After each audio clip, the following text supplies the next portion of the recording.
17th, 2017. You are watching and listening to MMA Junkie Radio. I am Goz. To my right is Gorgeous George. To his right, though, that is the star of the show. I'm going to even change the camera just so it's him. That is Mike Dolce. He is in the house. He's going to answer your questions for 2 hours. Bam. 2 hours. He's a co-host with us. What? If anybody knows, Dolce knows. There we go. Dolce knows. What the T-shirt says, so it must be true. It's like a meme, right? Just put it out there. Yeah. What's up, fellas? The 4-time Trainer of the Year will be our co-host for the whole episode. Awesome. We are going to talk strength and conditioning, nutrition, Goz's weight loss. Yeah, buddy. You look good, man. Thank you. Wow. Like a young man, like a young boy. Younger? Yeah, I'm going to card you, actually. You shouldn't even be in here. Dolce had a weight loss himself. That's right. Working hard. Got to lead by example, right? Yeah. Hell so, we'll take your calls at 866-522-2846. Got some questions already lined up from Junkie Nation. Oh, boy. And nutrition, strength and conditioning, weight loss, Boom. rapid weight loss, which Dolce has been involved with that before. Once or twice. Yes, of course, in the sport of mixed martial arts. Branching out into entertainment. Yeah. I imagine actors, supermodels, strippers. Royalty. I don't know. Strippers for sure. And love the ladies, actually. Royalty, too? Hey, they Royalty work the too. hardest. Oh, royalty. So Strippers in the gym work the hardest. It's crazy. They work their ass off, off. literally. Kinda. Literally, yeah. So it's been an awesome ride so far. And CrossFit, other athletes as well, not Yeah, just MMA athletes. So we'll talk a little bit about that. We also have Gilbert on the show, Gilbert Melendez. My man. He's dropping to 145 to fight Jeremy Stevens on September 9th at UFC 215 in Edmonton, Alberta, Canada. That's headlined by Demetrius Johnson versus Ray Borg with a co-main event of Amanda Nunes defending her bantamweight title versus Valentina Shevchenko. Ngannou versus JDS. Ooh. Nice card that they got up there in Edmonton. Yeah. And so we'll talk to Gilbert. It's been a while since he's fought. His last fight was at 155 pounds. And, again, he'll be coming back, not debuting at 45, because prior to his Strikeforce and WEC days, he was the Shudo champ at 143 pounds maybe. Wow. Even. Don't quote me on that. But I know he's been in the 140s before. He's won a world title out in Japan. So he'll be revisiting that 10, 12 years later. So it's going to be a fun show, folks. Yeah. And, of course, I'll turn on both chats, Facebook and YouTube. I'll try and catch up and answer any questions or read off any comments or shout-outs that you may have during our SiriusXM commercials, because they run their own commercials and we just kind of sit here. We won't turn off the cameras. We'll just basically keep bullshitting. Hell yeah. Yeah, it's going to be a fun 2 hours, folks. That number, write it down again. Put it in your contacts. I'll always repeat it, but still, you just don't ever want to get caught with your pants down. It's 866 coming up in 10 522-2846. Stay close. We'll be right back. Boom.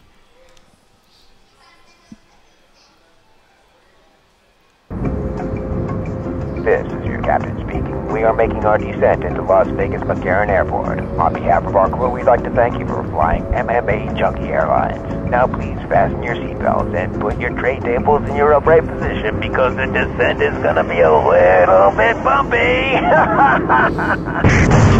Alright, Junkie Nation, it's time to roll, baby, on MMA Junkie Radio with Gorgeous George and Goz. This is what we do and why we do it, baby. All night long, we rollin'! Yeah! The MMA Junkie Radio revolution is upon us. Can you dig it? There's no escape. No escape. Through the vast frontier of cyberspace and through a sea of stars in outer space. One small step for man, one giant leap for mankind. We've solidified our combat communication stranglehold. We are controlling transmission. With the use of MMA Junkie Radio and SiriusXM satellite radio technology. MMA Junkie Radio. Commence transmission.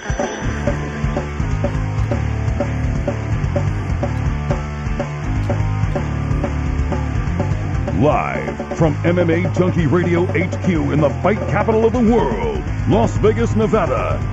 Here are your hosts, Gorgeous George and Goz. From the fight capital of the world, inside the beautiful Mandalay Bay Racing Sportsbook, you are listening to the MMA Junkie Radio Show, the only show that matters.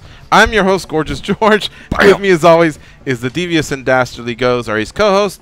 Back east, handling all the producing duties, it's Danny Otto, and sitting to my right, our co-host for the day, 4-time Trainer of the Year, popular podcast host, strength and conditioning coach, weight loss coach, nutrition coach, father, husband, humanitarian, citizen, great friend. guy, Mike Dolce. Hey. What's up, Dolce? Good to have you. Great to be here once again. Always a pleasure to be here on sharing my time with Junkie Nation. Former fighter. He's a coach as well. He's cornered his fair share of fights. You ever cornered a championship fight? Championship fight. I mean, like maybe Quentin or what? God, you ever in there? So many. Quentin. Yep. Quentin versus Machida. Ronda. What am I asking? Of course. Johnny Hendricks. Yeah. Yep. Johnny GSP. Did Johnny you tail Robbie. off, or were you actual corner? So I think I've seen some walk-ins, right? Or I've walked in. Yeah, God, I forget. It all blends now. It truly does. God, I've been doing this since the late '90s. Before Zuffa owned the UFC, I was working with UFC athletes. So back in '04, I was made the head strength and conditioning coach for Team Quest. That was before Randy fought Tito. For those of you who are MMA historians, that's how long I've been in the game. When Ed Herman fought Kendall Grove for the Ultimate Fighter Season 3, I was in Ed Herman's corner. I mean, when Lieben and Quarry were fighting in the finale of Season 1, I was helping those guys prep. So it all does blend. But yes, multiple world title fights I've been a part of, and corner and coach and all that good stuff, and all the way down to first night of fight of the night before UFC TV even existed, or the the Facebook fights. Remember in those early days when the fights were live streamed on Facebook? So every slot of the card I've been a part. Forgot about it, right? Yeah. I mean, back when we were on Fuel TV IFL. and IFL, I fought. I hold the record for the fastest knockout in the IFL. That's one very small. And it'll never be broken. Well, there you go. Small side note to my little career. What's that high like to be in a championship corner? It's the pressure. It really is the pressure, because there's so much expectation on the line. The whole team really rallies behind the athlete. We all give up our entire life because that's such a pivotal moment for the athlete and for the sport. So much goes into it from everybody, the wives, the girlfriends, all of our family go all in. So, I mean, you got 20, 30 people that go all in for this one event, this 25-minute competition. So it's the lights are much brighter. The heat is much hotter, and the pressure is much more intense in there. But at the end of the day, it's a fist fight. I mean, you try and break it down. Ryan Schultz, my good buddy from the old Team Quest days, he was just, old school. Like, he's an old soul, just a tough son of a bitch. And we're all getting ready for fights, and you're worried about your conditioning and this and that. And we were in the bathroom washing up our practice, and he's like, man, he's like, all this taking fights on short notice and people worrying about their training camps, it's all bullshit. He's like, because if that same dude broke into your house at 2 a.m. on a Friday night, you would get up and whip his ass. You wouldn't care if it's 2 minutes or 22 minutes. You would fight until the fucking end and not think once about your cardio or if you ate your chicken breast beforehand. And that stuck with me, too. So that's kind of, I know I'm kind of going sideways a little bit, but that's a good point for athletes to consider. Don't put do everything you can to be at your best, but at the same time, you should always be at your best. You should always be ready to roll. I'm going to try and phrase this properly so it doesn't sound like I'm trying to get you to throw someone under the bus. All right, I'm ready. But I'm in the mood today. Every camp, every fighter in particular is different. And I got to imagine, let's just take Rampage, Ronda, Johnny. That feeling in the locker room is probably different for each one. Yeah. Is there one that was maybe a little bit more stressful, or one where you could say, this one was just really lighthearted before a title fight? Johnny Hendricks is the most lighthearted. I mean, he's back. He's telling jokes. He's got his chew in his mouth. I mean, we might as well be sitting on bar stools. This is leading right up until the walkout. The athletes like Ronda and Rampage, there was more intensity in their corners, in their camps, and I think that's just based on personality. Chael Sonnen, Chael, many of his big high profile fights. Condit, when Condit fought Lawler not long ago. So each athlete's personality comes out, and again, I think it's because of the pressure and the bright lights. You see more of that personality that really does come out, and it's all their own individual process. There's no right or wrong. I've seen. And I would never name names, but I've seen some of the baddest athletes on the planet turn pure white, vomiting with diarrhea right before they walk out, go out there and beat the living heck out of their opponent like it was just another day. But 17 seconds before they made that walk, they're trying to find a way out of the auditorium. And Are GSP, they still an active fighter? I'm sorry? Are they still an active fighter, the one that went through this? There's a couple have gone through this. Yeah? Yeah, a couple have gone through this. Are they active or retired? Some are not. Why couldn't you tell us a retired one? Because in the end, they won. I don't. They might think it's funny. I don't know. I think as a coach, I'm privileged to have certain intimate moments, and I would never want to divulge that without the athlete's permission. If you ever run into that athlete, I will. And say, hey, this popped up. No names were divulged, but the hosts were very curious. Should it come up in the future, can I share it? Because, again, they're retired, so it won't affect their future. Sure. It's not like we can say, oh, my God, they might mentally crumble before the fight. Yep. And it was in a winning effort, so it's not like we can question anything that they did prior. Absolutely. That would be fair. Because I'm just curious, like, who was able to get through all that and got through that? We always reference Michael Jordan, against the Utah Jazz and how he had the flu and battled, but still, I think, triple-doubled, scored 35 or whatever. And right. I'm sure there's a lot of cool MMA stories like that, too. Maybe, well, all right, yeah, we'll talk about that in the break. But the attitude of the athlete. Yeah. Okay. Some people say that catches on amongst everybody else. Yep. But I've also heard the reverse. If a fighter's coming in and they're really intense, okay, the corner is kind of more chill. Yeah. If they come in and they're happy-go-lucky, the corner sometimes they pick up the intensity because now they're nervous. Why is this guy like that? Sometimes it's the opposite. What is it for you? Do you usually catch on to whatever they're putting out, or are you the opposite of what they put out? There's what I call it's a performance bubble, and that's our job as a team. We need to encapsulate the athlete inside this bubble to elicit their optimal performance. Now, how do you do that? Number one is to minimize external distractions. We don't care what Dana's talking about, what the media is talking about, what their wife sometimes is talking about, what ancillary players on their team are even talking about. We just care about what is best for this athlete right now. Give us your cell phone, shut things down, everything runs through us. You're good, champ. Just relax, just kind of keep that attitude. Sometimes the athletes, they get so worried about maybe a media headline, and rightfully so sometimes. Sometimes they get worried about, why isn't my opponent up at 5 a.m. doing media, and why am I here in a limo at 5 a.m. going across town? They're sleeping it. So all that stuff, we have to eliminate that. So to answer your question, you need to find that balance. They need to be heightened, but at the right time. On Tuesday, Wednesday, Thursday, Friday before the fight doesn't matter because it's not happening yet. What happens is what our schedule is on Tuesday. We don't want that adrenaline dump. We don't want them to be pondering the ins and outs of the fights too much. We have time for rehearsal and visualization, hopefully, with a proper camp that's scheduled. With what I do, we try and minimize physical activity during fight week because we're entering into the weight cut and we're not trying to build a massive caloric deficit, and there's other science that goes behind that. We keep the mind turned on. But when it comes time to fight, that's when everything turns. So you got to keep them in that optimal performance state until that point. Keep them happy, keep them sharp, keep them ready to go. No worries in the world. And then when fight time comes, you have to bring out that fucking animal. Johnny Hendricks is a great example because you can all think about when Johnny's fighting GSP or when he's fighting Robbie Lawler. In between rounds, he's smiling and laughing. If you go back and watch that fight, that's real. You look at other athletes, they're sitting on the stool like, oh, my God. Like, and maybe they're even winning the fight. Can I do that again for another 5 rounds? That girl hit me so hard. Am I shaking the cobwebs out? How is that athlete coming back? So you have to cultivate their personal performance zone. And each athlete, the 3 of us here, we would need to be in a different individual headspace to go out there and do our best. So as a team, we have to know what is best for the athlete, and it's our job to cultivate that. What is the how long does that bubble last after a fight? Like, how long should you wait before a fighter can actually turn the page?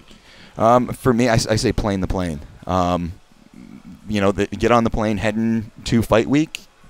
That's when it's business. That's when shut the cell phone down, block everybody. Keep your wife, keep your mom. On dial. Yeah, I mean, just shut everybody down. Okay. And some spouses. I like that. It kind of makes sense. Plane to plane. Plane to plane. Like we're going to work. I don't want to use because there's they shouldn't tweet or they shouldn't just they can put out but they just can't receive. They can't receive because if you're on Twitter, you're on social media, you might see something. You might see a highlight of shit. If you're fighting Tyron Woodley and you see some of his KOs, you're like, oh goddamn! Like, how do I stop that? Well, you've trained for 8 weeks. You train your whole career to stop, but you see it and it might catch you at the wrong point. Plane to plane. And that's so plane to plane. And for me, it's when the athlete gets back on the plane to go home because usually there's after party, there's press conference, there's after party. Sometimes we got to go to the hospital. Like the athlete, for me, shouldn't go out and binge on crap food that night because they're going to completely wreck their metabolism. And that could turn into a very serious and negative health impact. After their fight or after their weigh-in? After their fight. Well, both. After their weigh-in. Ronda, you like to hit the the wings. Wasn't that the her wings, thing? and that's curated. And stop her or give her a softer version. We talk about the recipe. Okay. Where are the wings going to come from? Who's the chef? I talk to the chef. Like how or what's going to be in. Okay, yeah, we can have that, and we make sure that she's prepped to have that. And thankfully, the eyes are bigger than the stomach. She can have some, or back when she was competing or whoever else. So you have a few of those little planned meals, but it's not that 3-day, 3-week, glutton fest. That's going to completely ruin the athlete. It's going to ruin their metabolism. It could cause severe kidney damage. It could cause all sorts of digestive issues, metabolic distress. You can build as a result of that. Plus the water retention. Too much sodium. These athletes can put on 30 pounds in a few days. I mean, that's a tremendous. That's what happened to me today. That's why I'm not like you guys. You guys are looking real good, but I've retained some water. A little bit. We'll pull that off this week, this year actually. Hey, how about Max Holloway and all those cupcakes he shoves down? That's post weigh-in. That's amazing, dude. It is amazing. I asked Brian Butler, his manager, and he says they're not editing anything. He puts a few of them away. Now he's a young kid, and he's a world champ, so it's hard to go, what you're doing is wrong, but I'm like, whoa. I mean, I just couldn't take that, He's a young kid. He can get away with it. He's been doing it for a while. His body's used to it. He knows what to. It may even just make him happy, right? Like his body's ready to receive this happy meal. Yes, per se. Most of that is the emotional release, and I get that and understand it.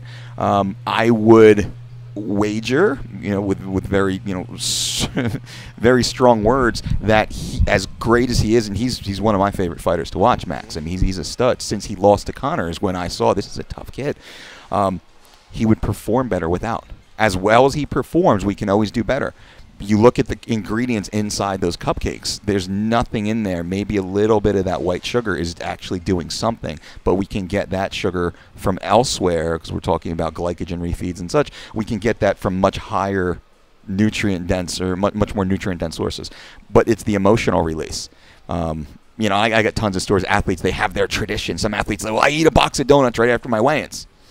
Okay, why? Well, it just makes me feel good. Okay, well, what about it makes me feel good? Well, I ate donuts with my dad when I was a kid, and that was our bonding, and Dad's not here anymore. I get that. So every conversation, every individual athlete is different. So we don't just open the door and then it's carte blanche. They can eat whatever they want. Let's understand why. If that gets them in the mental zone that they're ready, all right, well, we'll have a donut. Well, maybe it's half a donut. Like, what was your dad's favorite donut? Well, let's go. And I've done this before. I don't know if I can say athletes yet. I don't want to disclose too much. I've actually gone like 30 minutes out of town to get the best donut in that city to bring it back. So instead of eating a box of donuts, the athlete got the one donut that their dad actually loved, and they ate that donut. Oh, you like that? I mean, and that's kind of cool. When you take on a new, I know you have different types of clients, but let's just take fighters.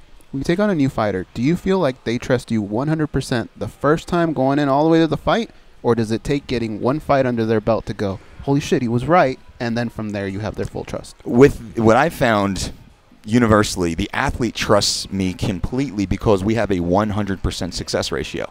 There's no other team, no other individual in modern combat sports that has our resume. We are the only team with a 100% success ratio in our athletes weighing in, on weight, on time, period, the end. I don't care what anybody says. We are the one. The athletes know that. The whole industry knows that. We all know that. When the athlete brings us in, they know that, and they just give it up. Unfortunately, the coaches, the management system, there's a bit of a tension of opposites at first. Who the F is this Dolce guy? We've read headlines saying he's this or that or the other thing, or we've spoken to so-and-so who says something else. And that's different. So I worked with a very high-profile athlete not too long ago, and they didn't want to MMA or non-MMA? In MMA, okay. And they didn't want to disclose that they were actually working with us. They wanted to pay us. They wanted to do everything, but they had other, ancillary conflicts. They didn't want to announce that they were working with us, which was really ridiculous in our opinion, but okay, we're happy to work with you. Now, when we said this is how we do it, their whole team was arguing the entire time about it being the wrong way. The athlete and the team brought us in, though, because the last time they fought and rehydrated, it was a shit show. It was. You see that? That was a clue. That means this athlete was involved in a rematch. Well, I'm not saying a word. I'm not saying again. A word. You see that, Junkie Nation? Without even having to pry, Curious George got a little bit of intel there. You look at you. Continue, though. Everything they did previously was wrong. the athlete couldn't get back up to their fight week weight, let alone their 3-week weight. That's the ideal competition weight. I want all my athletes to weigh on fight night what they weighed 3 weeks before fight night. That's the the science that we use, and we should be able That's when they were going hard, before tapering down. That's when they're at their best. Before Makes we start bringing them down 3 weeks before the fight. Every athlete listening knows that's where you feel the best. That's where we want to get you to, and that's so easy to do if you're using modern science. Most teams don't. They use very archaic systems of weight cutting and deprivation. So they wanted the athlete doing like 10 5-minute rounds every single night. 5 of grappling, 5 of striking. Every single night while trying to bring their weight down. It's like, whoa, guys, like work is done. The athlete's coming down now. We're peaking. We talked about peaking. We talked about deloading. Why was this so hard to figure out? The athlete wanted it, and your resume speaks for itself. Why would other coaches butt in? Like, I wouldn't butt in. Because it wasn't their idea. I guess, but I wouldn't butt in and say, why are you teaching them to jab that way when I don't know how to throw a jab, or I'm just not a boxing coach? You know what I mean? I agree. I thought we were all grown-ups here, and like this shouldn't be too tough to figure out. I call it the Microsoft model. It's an easy visual. The athlete's Bill Gates. I am the best. My team, it's not me because I have a large team. My team is the best software building team on the planet. We work with the best mouse building team and the best keyboard building, what have you, whatever components come with Microsoft. The athlete's Bill Gates. It's my job to give them the best possible software. And it's my job to make sure my software fits with the mouse, with the keyboard, with all the other ancillary parts. So I'm a department head, and I need to work unilaterally with the other department heads. That's the way we try to work. I try to have weekly checkups. I try to have the coaches fill out a 10-point questionnaire. How was training? How was, how compliant was the athlete? Was the athlete on time? Did they meet your objectives? What are the objectives for next week? And I try to disseminate that with all the coaches. Well, you'd be surprised. I'd say less than 20% of the coaches actually fill that out. And they give me the double finger as if I'm doing something wrong, or I'm trying to take away from them or their time, or I'm trying to control the camp. I'm just trying to make sure that the athlete is well-fed, well-nourished, and we're on task, on goal, right? Because it's all deadline-oriented. We know exactly what time, what day, what place we have to weigh in, what time, what day, what place we have to compete. So we have inherent deadlines built into the system. There should be deadlines built into the training camp. So why there's pushback on us, it's because we've gotten media, right? We're a known entity, and that's always a problem. That's why you see people talk about us all the time, because they get some push and get some headlines. And there becomes what Goes had said, it maybe wasn't their idea. And maybe in some way they feel insecure about us coming in and gaining some traction, especially when we come in new. It's exponential. We fix everything. The athlete feels great. Their body changes. And then, after working with for a while, that just becomes normal. It's like you're working with a Dwayne Ludwig. You're one of the best striking coaches. 48 pounds in 3 weeks? Dwayne lost 48 pounds in 13 days. 13 days, wow. But you start working with Dwayne, your whole game jumps. And then you reach that point like Dillashaw. Then you just keep fine-tuning and fine-tuning and fine-tuning. Same thing with us. Same thing with a Duke Rufus or Eric Del Fiero or, Javi Mendez. Whoever the Greg Jackson and Winklejohn. Whoever the coaches are out there. You hit that critical point, and then you kind of plateau and you keep fine-tuning. John Jones looks amazing. But his level of improvement isn't what it was 5 years or so ago. Same thing with nutrition. So I think to close, we get a lot of pushback. We're used to it. We work with. Our job is to keep the athlete healthy. Our job is to deliver a healthy athlete to the skills coaches in their training, and then make sure that athlete is recovered for the next skills coach.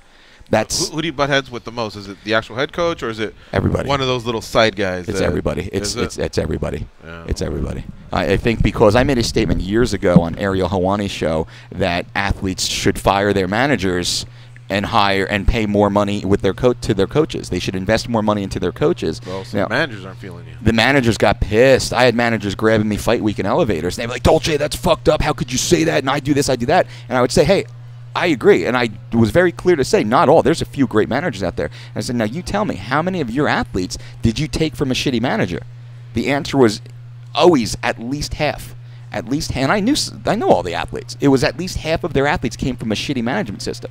So I said, at least half of your athletes come from a shitty manager, and that's who I'm talking about. It's not a Dan Lambert. It's not a Brian Butler. It's not management systems like that. They're awesome. I know what they do. Malky Kawa gets a lot of heat. People kick Malky a lot. Malky works his ass off for his athletes. It wasn't Malky Kawa that I'm talking about. Malky's going to fucking make you money. He's going to piss people off. He's going to make people money. But there's a whole nother tier of managers getting 20, 30% when the coaches aren't even making 5% combined. Some of the top MMA coaches in the world right now are sleeping on fucking couches of their friends because they can't afford to pay bills and take care of their family as a top MMA coach. They're working 2 and 3 side jobs just trying to pay the bills. When they're working for, multi-$100,000 earning athletes, multi-million-dollar earning athletes, and these coaches can't afford lower middle-class lifestyle. That's why, and I know these coaches, I travel with these coaches. These coaches are like waiting for their per diem so they can go and grab a meal at the hotel. They don't have the money in their pocket even sometimes. And these are some of the best coaches you see in the corners. Really? And I'm kind of pulling the curtain back here just because we're having the conversation. Modern day, not back in the day. Modern day. It's been going on for years and years, and the athletes listening right now, they know the check they're cutting to their coaches, the check that they're paying to their coaches isn't half of what they're paying to their managers. The managers deserve to get paid 100%. They do. Do they deserve 20% and more when the coaches are making combined less than 10%, closer to 5%? That's where I push back, and I wonder because the coaches are in the gym, 2 and 3 times a day with the athlete, for 2 to 4 hours at a clip. They go their whole life with the athlete, building the athlete to that point. So managers do deserve to get paid what they earn. The coaches deserve to get paid a heck of a lot more from what I've seen.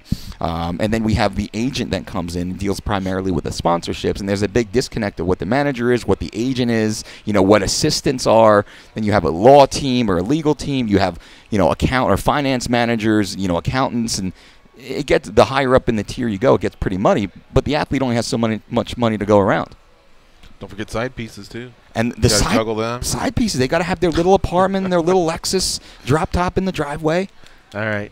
We're going to take a break. When we come back, we'll start in on some questions. We got a couple phone calls, and if you want to join them, it's 866-522-2846. I got a couple questions from my buddies as well. Oh, yeah. And then I'll check Facebook and YouTube to see if in their chats, they have any questions for Dolce regarding weight loss, nutrition, strength and conditioning, you name it.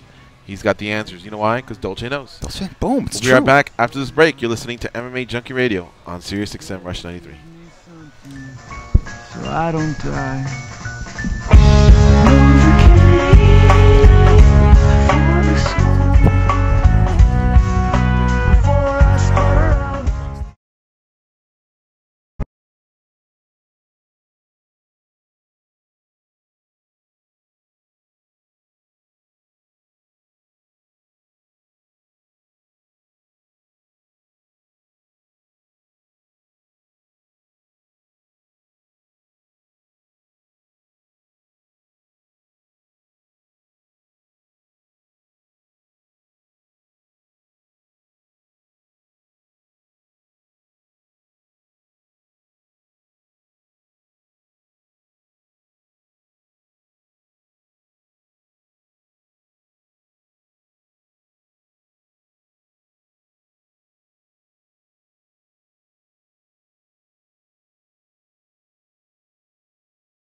Go ahead. All right, we are on break through Sirius XM, but we're live right now. So I'm going to look at the Facebook chat first and see who's saying what. Who wants what? Who wants to get... Who wants what? I spit venom in every direction. Soak some up. All right. Ryan Caddick, how UFC promote more on someone else and it gets in the head of their opponents, which helps them. Ryan, that looked like an intelligent post. We know our geometry better than your high school math teacher. Octagons, rings, and square circles on SiriusXM Rush 93 and the SiriusXM app. Octagons, rings, square circles. We cover every shape of the fight game right here on SiriusXM Rush 93 and the SiriusXM app. Just see the comment below it. Yeah. Well, DJ Zeus summed it up. What? This is exactly what Ryan Caddick wrote. How UFC promote more on someone else and it gets in the head of their opponents, which helps them. What? Great for 2.5. How does the UFC promote more on someone else And it gets in their head, which in the head of their opponents? All right. He also writes, I have a big argument for this topic helping Conor and Ronda because UFC promoted them so much. My example was the commercial for Chad Mendes and Conor, where the end show Conor and Aldo in the next fight as Conor already won. I was thinking more like Tyron Woodley, right? Doesn't he kind of complain about that? Talk to you guys more about it. You can call in 866-522-2846. He's saying that they ran a commercial during Chad Mendes and Conor McGregor, already promoting Conor and Aldo. Oh, I know what probably happened. Conor and Aldo were supposed to fight. Aldo dropped off with 3 weeks to go. I think it was a rib injury. So it could be that all that stuff, those prepaid advertising, is just cycling, and it was probably a commercial for the show that Mendes stepped into, not the future show, which Conor ended with a 13-second left hook to the jaw. So trying to say that they're trying to trick people into buying the pay-per-view based on that? No, I think he's just talking about the UFC promotes certain fighters more, and that's fairly obvious. They do.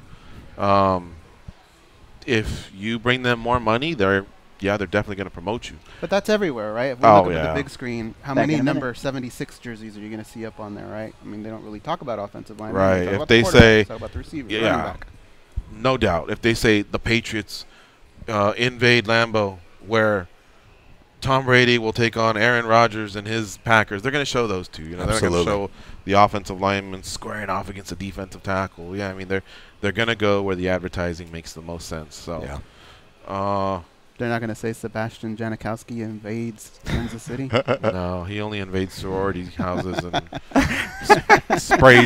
hands out the GHB. And I'm not bullshitting. 20 years ago, that guy had some problems, man. He was partying too hard. Did he do time for it or get in trouble for it? I don't remember. Yeah, he got in trouble, but I think he got out of. I don't think he had to do any behind the bar type stuff. Wow. All right, on Twitter, Taji Scott Wall says, "What's up?" We're saying what's up to you. Dimitri is also in the chat. Polly Walnuts. And he's in Spain. ¿Cómo estás, amigo? Ooh. Gerardo 3, also there.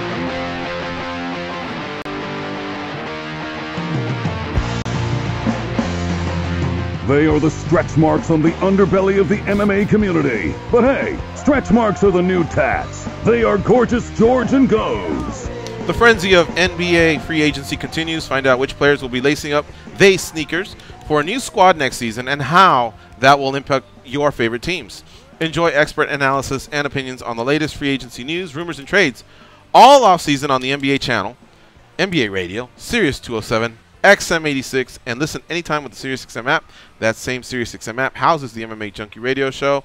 As soon as the show ends, our producer Danny uploads it, and within minutes, maybe an hour or two, however long the process takes, you'll get the whole show commercial-free and in HD quality. So if you missed any portion of the show, again, we're available on the fabulous SiriusXM app. Let's take some calls first, and then Goes, I'm sure you have some questions, and I also have some that will shoot on over to Dolce. And don't forget, we're also going to talk to UFC featherweight. That's right. He's making a featherweight debut in the UFC. Gilbert Melendez, who fights Jeremy Stevens. That's coming up here in about 30 minutes. Let's get to Brandon in Louisville to start things up. What's up, Brandon? How you doing? So who would win a street fight between Conor McGregor and Godzilla? Shout out to my boy Jason Lackey. Can't wait to see you at the gathering next year, Memorial Day weekend. We're having two gatherings next year? Is it not Memorial Day weekend, Gigi? Oh, well, I didn't know that. Yeah. Go ahead with your call. I've got two questions for you. One quick one, it's about weight cutting. Is there any difference in the weigh-in process between boxing and MMA in the state of Nevada? Hey, that's a good question. Yeah. Because in MMA, the fighters are weighing in usually in the state of Nevada between 8 a.m. and 10 a.m. the day before. So they're having 36 hours to recover, whereas they used to have 24 hours. Will the same apply in boxing? I don't think so. I'm pretty sure the last big fight I saw somewhere around, I guess it must have been Kovalev and Ward or something. It seemed to be like a weigh-in of about 4 or 5 p.m. local time. So I don't know for a fact, but do you happen to know, Dolce? I don't know. As far as I know, boxing is still the traditional 24 hours beforehand, so approximately 4 p.m. the day before. And those guys don't cut as much, but Conor will cut. But Conor's also stating that he's very within weight. Rumor has it he's at 160 for a fight that he's going to have to fight at 154. Sure. So I imagine that cut shouldn't be it should a problem if those numbers are accurate. Yep. And Conor fought Alvarez at 55, and that wasn't that long ago, truly, in the combat world. So it's an interesting conversation. The thing that I would say, the boxing weigh-ins are not nearly as organized as the MMA weigh-ins. You mix martial arts, just look at the stage. Look at the chaos on stages in boxing. You have managers, you have coaches, you have bodyguards. You just got, like ring guard girls walking all over the place. It's a mess. Sometimes you can't even see where the athlete is and see the scale is. I'm surprised the commissions allow that. The UFC does the best job clearing the stage. The athlete can only walk up with one corner person, and they get on the scale. There's no friction. There's no issue. So that's the better way, and that's the public weigh-ins. And then you see what the UFC does now and MMA does now with the early weigh-ins, to George's point. All right. Also, one last question. I'll take it off air for Dolce. Not so much with athletes, but everybody else that you help out. Yeah. How much of the weight loss and dieting is it?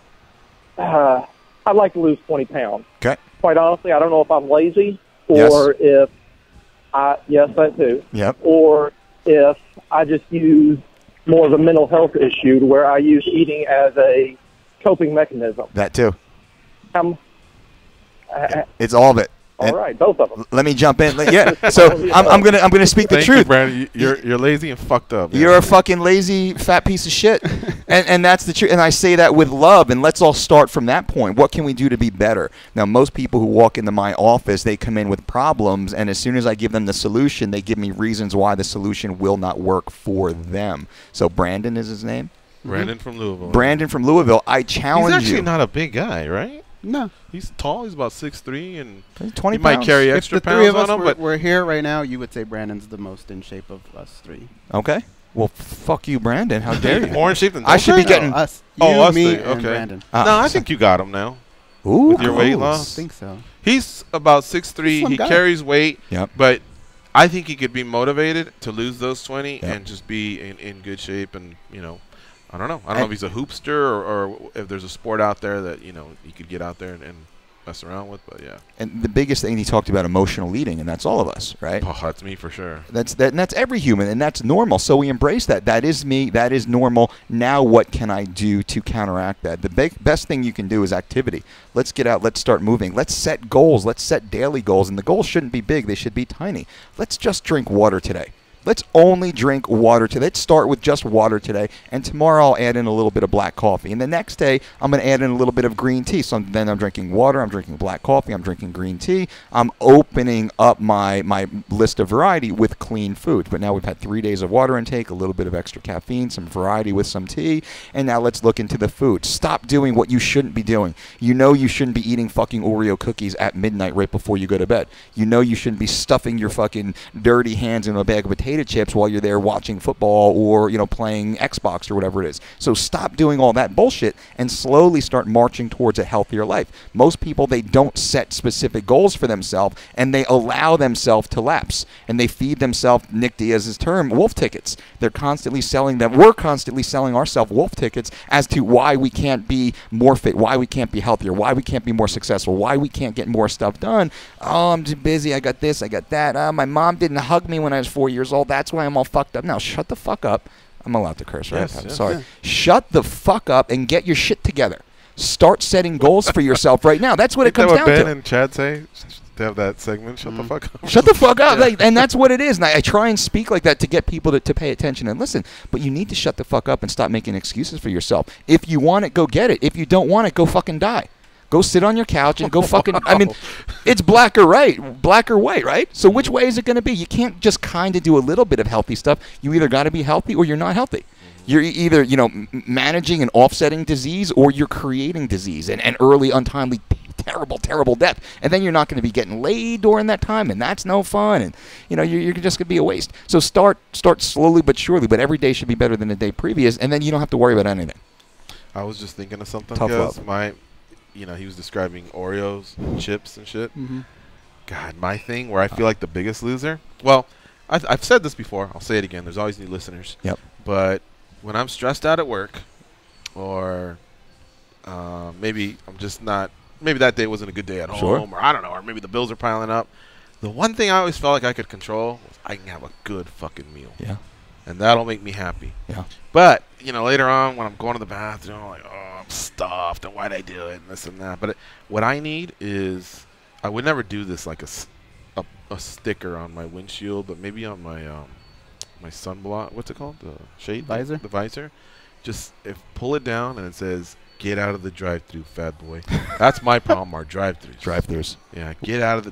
Don't even pull into the drive-through, fat boy. I need a sticker that says that. Which one do you go to? Like, what's your? Oh, all of them, man. All of them. I don't discriminate. I go chili dogs, burgers, chicken sandwiches, French fries. You name I would it. say if George robbed the bank, though, Mm-hmm. one of the blockades that I would send the FBI to would probably be Del Taco, right? I think they're the leading Del candidate. Taco. So that's where we'll find you. That's where you'll find When shit goes downhill, find George at Del Taco. Yeah, so that's when Brandon said it. Yeah. I kind of gave him a wink. I was like, I'm with you. Don't worry, I got this. Yeah, bro.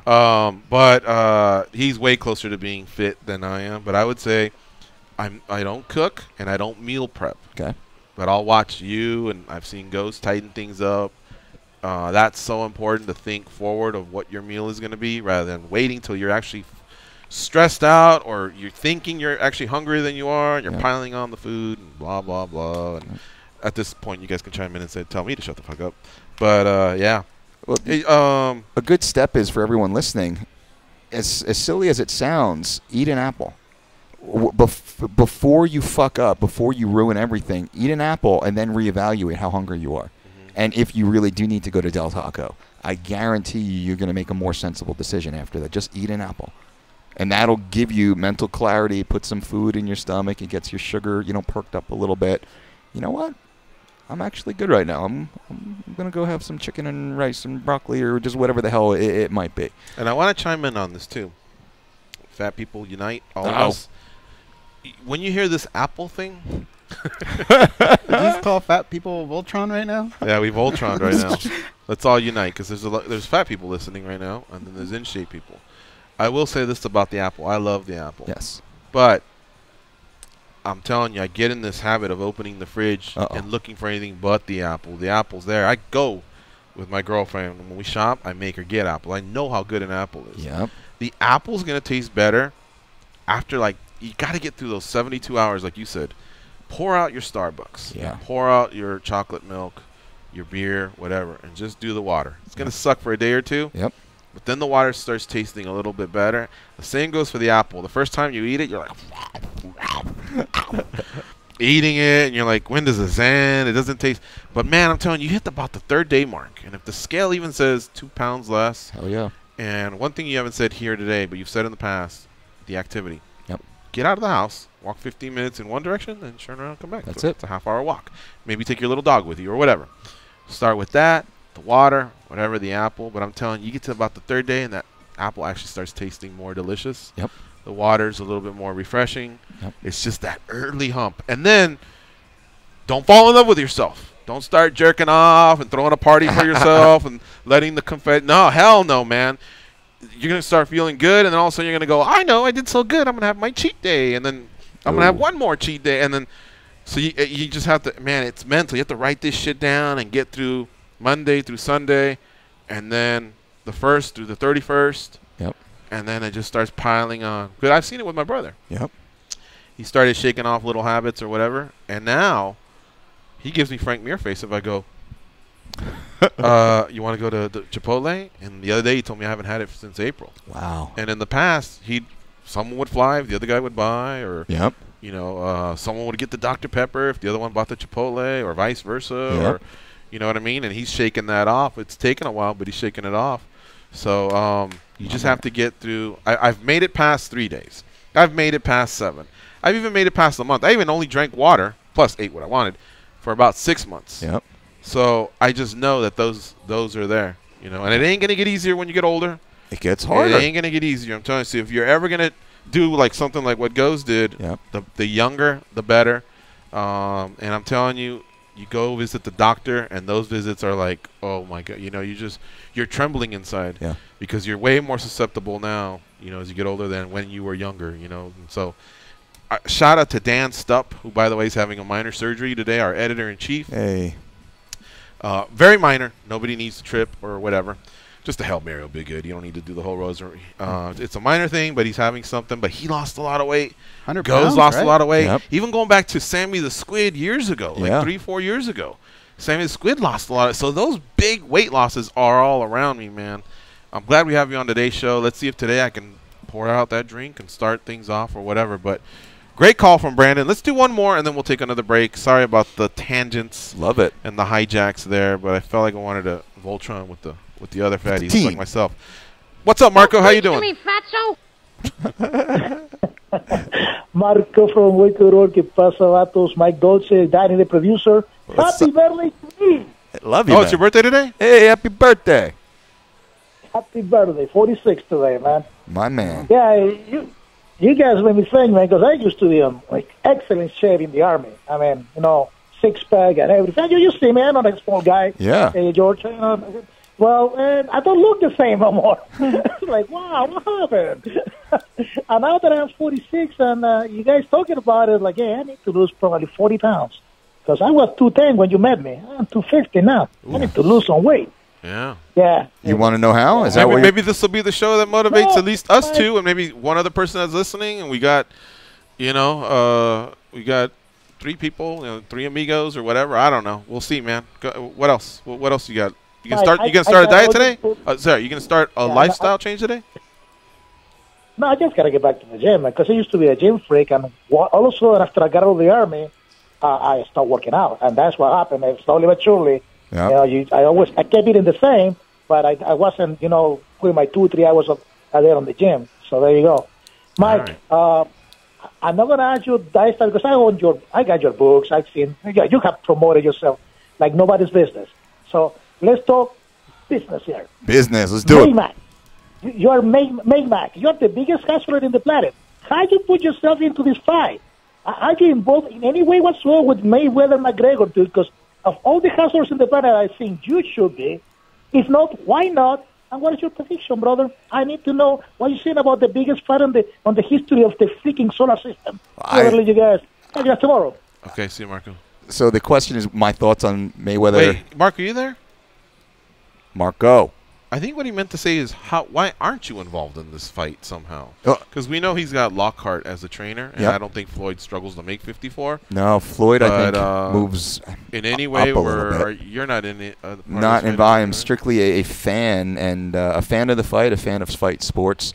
Huge fan of Floyd for a long time. Big fan of Conor McGregor for what he's done. Before he locked in with Lockhart, were you ever in talks with Conor? No, I did work with John Kavanaugh. You were never on each other's radar? That's right. You were. Yeah, I worked with John Kavanaugh, who's a great guy, and we maintained a strong friendship, so helped John out quite a bit in, you know, just some diet and some exercise stuff. Last year when they were in town, going to probably have John into the office while he's here in town this week. So it's you know, and to Conor's credit, Conor's loyal to his team, and that's something that I really respect about Conor, the team that he works with.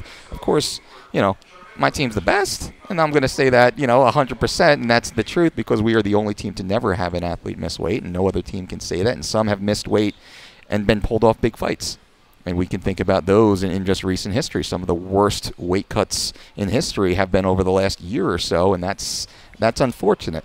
But with that said, I'm a big fan of Conor. I'm a big fan of Floyd. You know, I'm going to bet on Conor McGregor actually officially for this fight just to show some support. You already did? Or I haven't yet, but I'm going to.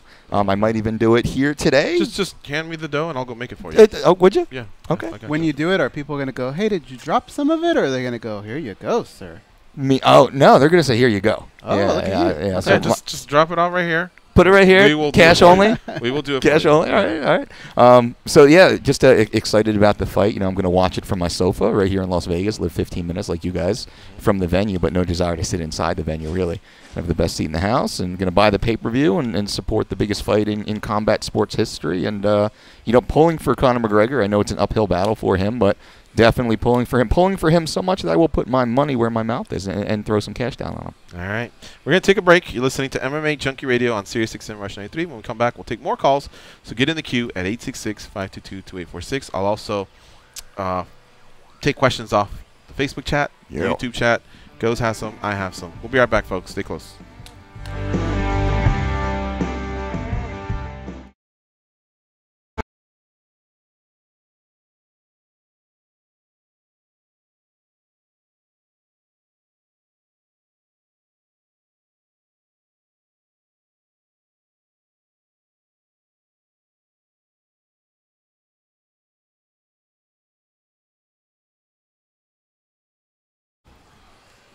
Go ahead. All right, Junkie Nation. This is a quick commercial, so start lining up your questions here. I already have a few piled up, but obviously we'll run out of time at some point. So the earlier you get in, the better. And I will look at these two chats, Facebook chat and the YouTube chat. So fire away anything you have in terms of weight loss, strength and conditioning, nutrition. Bring or, it all. Of course, any of the athletes that he works for. If you have a question for him regarding that, then cool. Hey, let me ask you this one, Dolce, real fast. We have about 90 seconds. All them times you weighed in with someone, and they get face-to-face, which one was the scariest situation where, like, they touched each other, a push or anything? Like, you ever have any of those? Son and Anderson Silva. When Anderson Silva threw that shoulder. Yeah, okay. that was disgusting. That literally can knock somebody out, and it was perfectly placed. That's something that athletes train, right, for against the cage. Mm-hmm. So I was disappointed in Anderson for that. Was that at the Venetian, or was that at the weigh-in? That was at the weigh-in. That was at the official weigh-in. I thought at the Venetian something went down too, but no, maybe not. So that one at the Legacy Stadium, they had a face-off. Ronda and Holly? Were you there for that one? I was there for that one too. You were on the stage? I was on the stage. They were fighting for that outside position, right? They were, and that one was more surreal. It was like, what are you guys doing right now? I didn't understand that. And it didn't seem like it was going to come. It was just more jockeying for position. Sonnen and Silva felt like it was about to be a fight. Holly. Who was out with Anderson at the time? Who was, I believe, Rogerio Camoes. His old school trainer. He's one of the top strength and conditioning coaches from Brazil. Do the other two get into it? No, we actually when we see each other, we don't speak the language, but we always find the time to sit down. We have coffee and we speak our jump. It's just it's such great respect, which is cool. There you have it. We're back from commercial now. Hey, idiot. Yeah, you. Can you please tap that rather large fellow on the shoulder and tell him it's time for more MMA Junkie Radio with Gorgeous George and Goes? Thank you. All right, let's get right into it. One more question. This one's from, one more phone call right now. Yeah. Because we'll have Gilbert Melendez coming up after our next break and sports update. So, DJ Tony, what's on your mind? Coming at you, gentlemen, as the great Mike Dolce once told me, never name drop and never self-promote. That's the truth, baby. That is the truth. The DolceDiet.com. All right, seriously, I really do have two questions for Mike. Number one, in terms of real-life recovery for an MMA fighter or a wrestler, how much time does the body really need to fully recover after being fully dehydrated and really rapid weight loss? Yeah. Well, that depends on the type of dehydration, how deep we've actually gone into it. What we do with our system, 3 weeks to shredded, is we try and minimize the negative health effects. Our athletes are typically on weight the night before, and we start rehydrating them the night before weigh-ins. So they're actually drinking electrolyte solutions the night before they go to bed. They're having a meal the night before they go to bed. I think the Embedded show covered this pretty intensely when I was working with Carlos Condit. He was on weight the night before. We ate a wild-caught salmon, white jasmine rice, a bunch of veggies, cold pressed juice. This is the night before weigh-ins. the history goes on and on. So it really depends. A lot of the other teams and athletes, unfortunately, they're just going to bed 4-6 pounds overweight. They're trying to wake up at 5 o'clock in the morning and cut at 5, 6, 7, 8 o'clock to be on weight. That's why these athletes are missing weight early, because the body takes a while to wake up. You think about your core temperature plummets dramatically while you're sleeping. It's harder to heat up. It's harder to sweat that early in the morning, specifically when you're approaching dehydrated state, forcing the body to further and deeply dehydrate, and this is where things get scary. So it's dependent. Now, our team does it differently, and that's why I'm having problem answering your question. We don't have any problem. Our athletes can fight literally. If they weigh in at 9 o'clock, our athletes can fight at 10 a.m. That would never be a problem for us. That's the goal. I mean, that's the goal. For you now. Mike, I have one last one for you. I drink about 120 ounces of water on a daily basis. However, I occasionally have issues with nighttime leg cramps.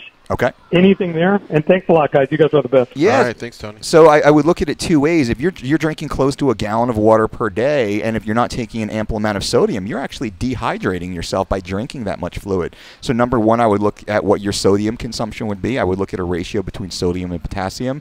A lot of people don't consider the potassium to sodium ratio for maintaining proper fluid volume. I would look into that. I would ask you to go to the doctor and get a complete blood scan to look for any specific deficiencies, and you can break down micronutrient deficiencies, sodium, potassium, calcium, magnesium, and go through, because a lot of times, and this is what we do with every one of our athletes, this is what we do.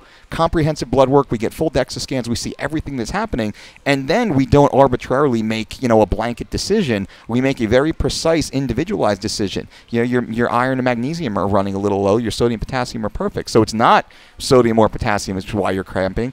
It's more on maybe the magnesium side, so we would look into that. I would suggest foam rolling. I would suggest doing 5 to 10 minutes of light dynamic stretching first thing in the morning after you wake up. Sometimes it's just doing twists and and forward bends first thing in the morning, just to get that elasticity going in your muscles. I could have a deeper conversation for sure offline with you about it. Can I ask a question that just kind of ties along with that? Yeah, we got about 2 minutes. Go ahead.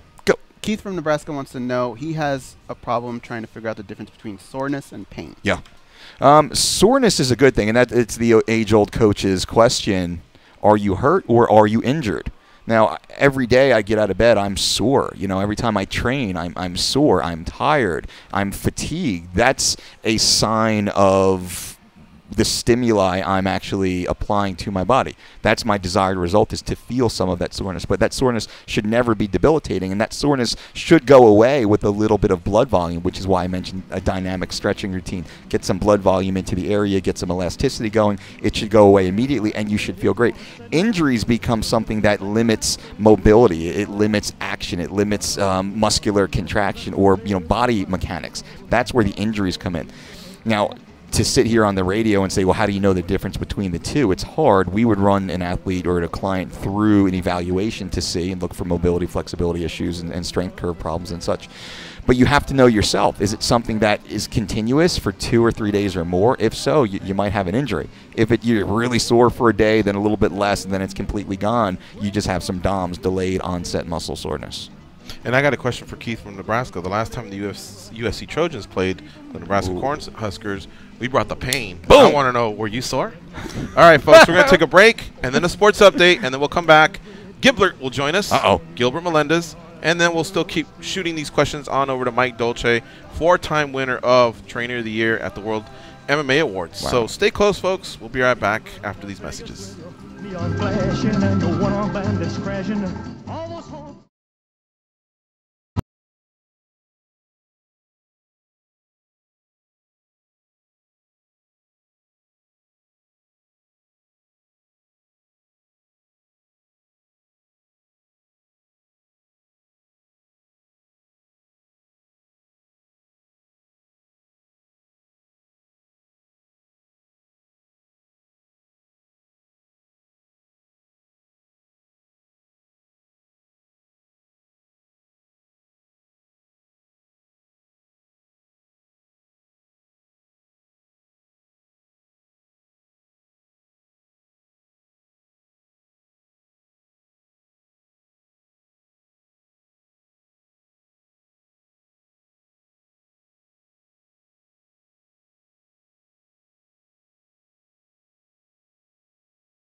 Go ahead.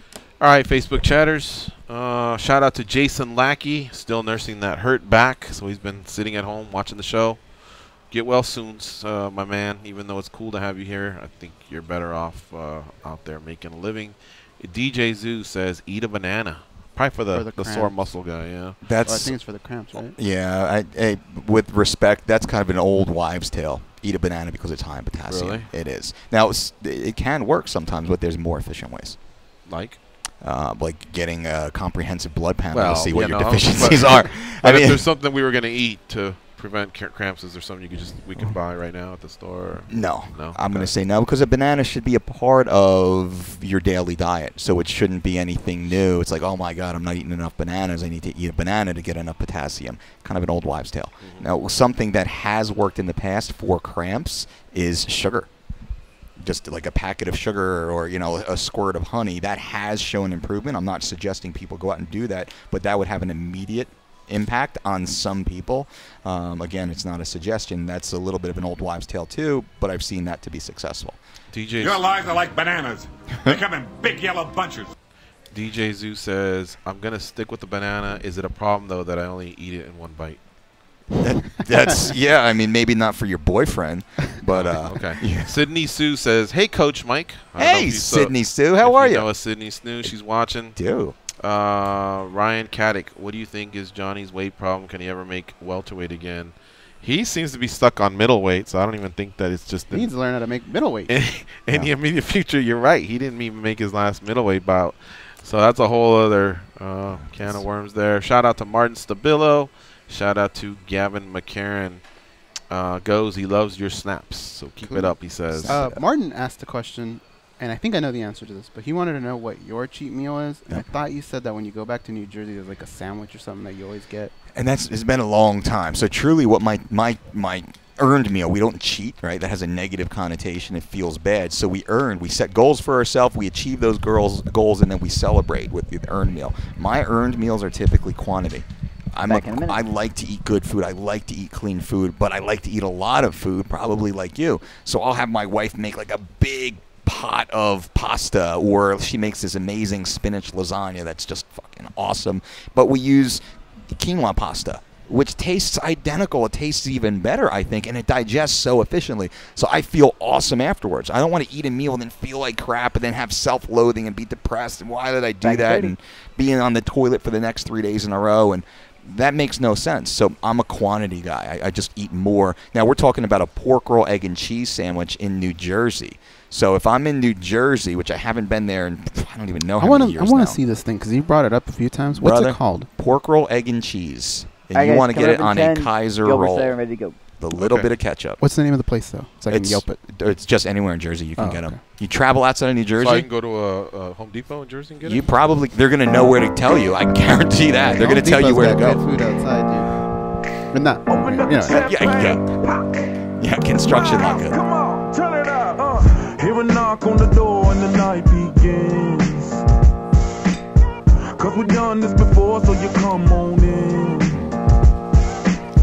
Make yourself at my home, tell me where you been. You see it, Goes? Did you pull it up? Cold, baby, cheers to pork tender roll? Pork roll, egg, and cheese. And you know where I live. Yeah, you know what we is. Sometimes you gotta stay. Welcome to my house. Baby, take control now. We can't even slow down. We don't have to go a while. Welcome to my house. Play that music too loud. Show me what you do now. We don't have to go a while. All right, here we go. It's the second hour of the MMA Junkie Radio Show. I like that jam, Goes. Who is that? Flow Rider. Flow Rider? I believe, right? Yeah. Yeah, I like that too. Me too. Our heads were bouncing the whole time, right? Yeah, where I was trying to do a little shoulder shimmy this way and that way, and then realized halfway through I have no rhythm, so I stopped. Mike Dolce is here. He's our co-host for the day, and now we're going to step away from the Dolce diet for a few minutes and talk to our good friend Gilbert Melendez, who will be debuting as a featherweight in the UFC. Like I mentioned earlier, he has fought for Shudo at this weight, and I believe they go as low as 43. But in this fight, he'll have to just make 146 pounds as he fights Jeremy Stevens at the upcoming UFC 215 card, headlined by Demetrius Johnson and Ray Borg. Also, co-main event on that card is Amanda Nunes as she defends her belt versus Valentina Shevchenko. So nice card that they have out there in Edmonton. And Ngannou and Junior Dos Santos. Ooh. That's a beastly fight. Rafael Dos Anjos versus Neil Magny. That rounds out your main card. Joining us now is Gilbert Melendez. What's up, Gilbert? How you doing? I'm doing good. How's it going, guys? Good. Hey, got a question for you. We'll be silly and then we'll get serious. How often does someone just call you Gilbert? Like, did that wear off already, or do people still throw that your way? Every so often, someone will throw it off. It could bring it to me, and they think it's hilarious, and I just kind of stare at them, and it doesn't do it quite for me. I think it was blown out of proportion. Everyone was like, "Unbelievable! They called your name Gilbert. How pissed are you, Gil?" And I was like, "Really don't care. I really don't care." But every so often, it'll come up. Yeah, I've kind of been that jackass today. Hey, we're gonna have Gilbert on later. Giggling to myself. Yeah, but, exactly. I had a feeling it doesn't go over. It's not the funniest joke ever. You know? No, I realize. I know my limitations. As of today, I will retire Gilbert. Yeah. Yeah. I can relate to where he's coming from because I've been Gaz, I've been Ghost, I've been Gomez, so I get it too. All right. Gilbert, so let's just start off with the obvious question because you are dropping weight. What are you walking around at right now, and how you feeling? I didn't step on a scale this morning yet. I went to grab my coffee right now. I didn't look. But, I'm waking up about 15 pounds over. I've woken up a little less. I've woken up heavier. But I'm kind of hovering around there. And, I know I can get lower if I like. And, when I see what I like, then I give myself a little reward meal, as Dolce said earlier. There we go. What's up, brother? Yeah. What is your reward meal or earn meal or however you want to call it? I like to do the quantity eating too. I'm trying to eat clean, but when I like what I see, I'm like, all right, I had a great practice. I like what I see. Let's eat extra. So I just kind of eat more. Of what? Whatever I'm having that day. Any kind of protein and a healthy carb. I use rice, sweet potato, salmon. Ground bison.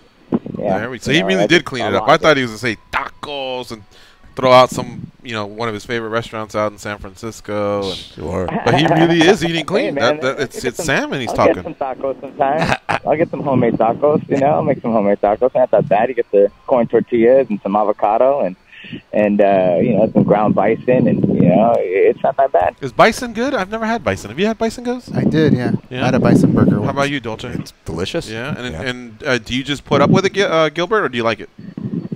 Oh no, I love it. It's great. It tastes good. I could taste it. I could taste the difference. And Gil, you've always been a clean eater. And you and your wife, you eat really well, really clean, and we've hung out a little bit, and we've broken bread together. And you make good decisions, and you always have. So, you taking your weight down 10 pounds for, competition, how big of a change? Has it just been a little more portion control for you, a little more meal timing, or have you had to dramatically overhaul some aspect of your life?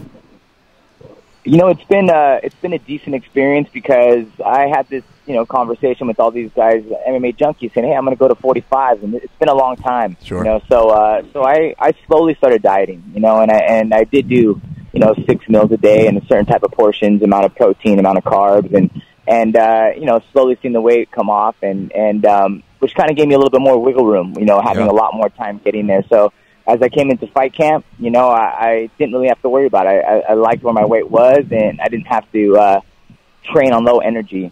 Initially, when I got a little bit lower, I had a little bit lower energy, and I started getting in more avocado, more oil, stuff to make me feel like I have that energy again. And once I got acclimated to my body, and I feel faster, more balanced, and just as strong now. So it was a gradual process, That's awesome. And you at 145, man, that is a scary, scary bit of news for the featherweights out there, because you're a beast at 55, top of the food chain at 55.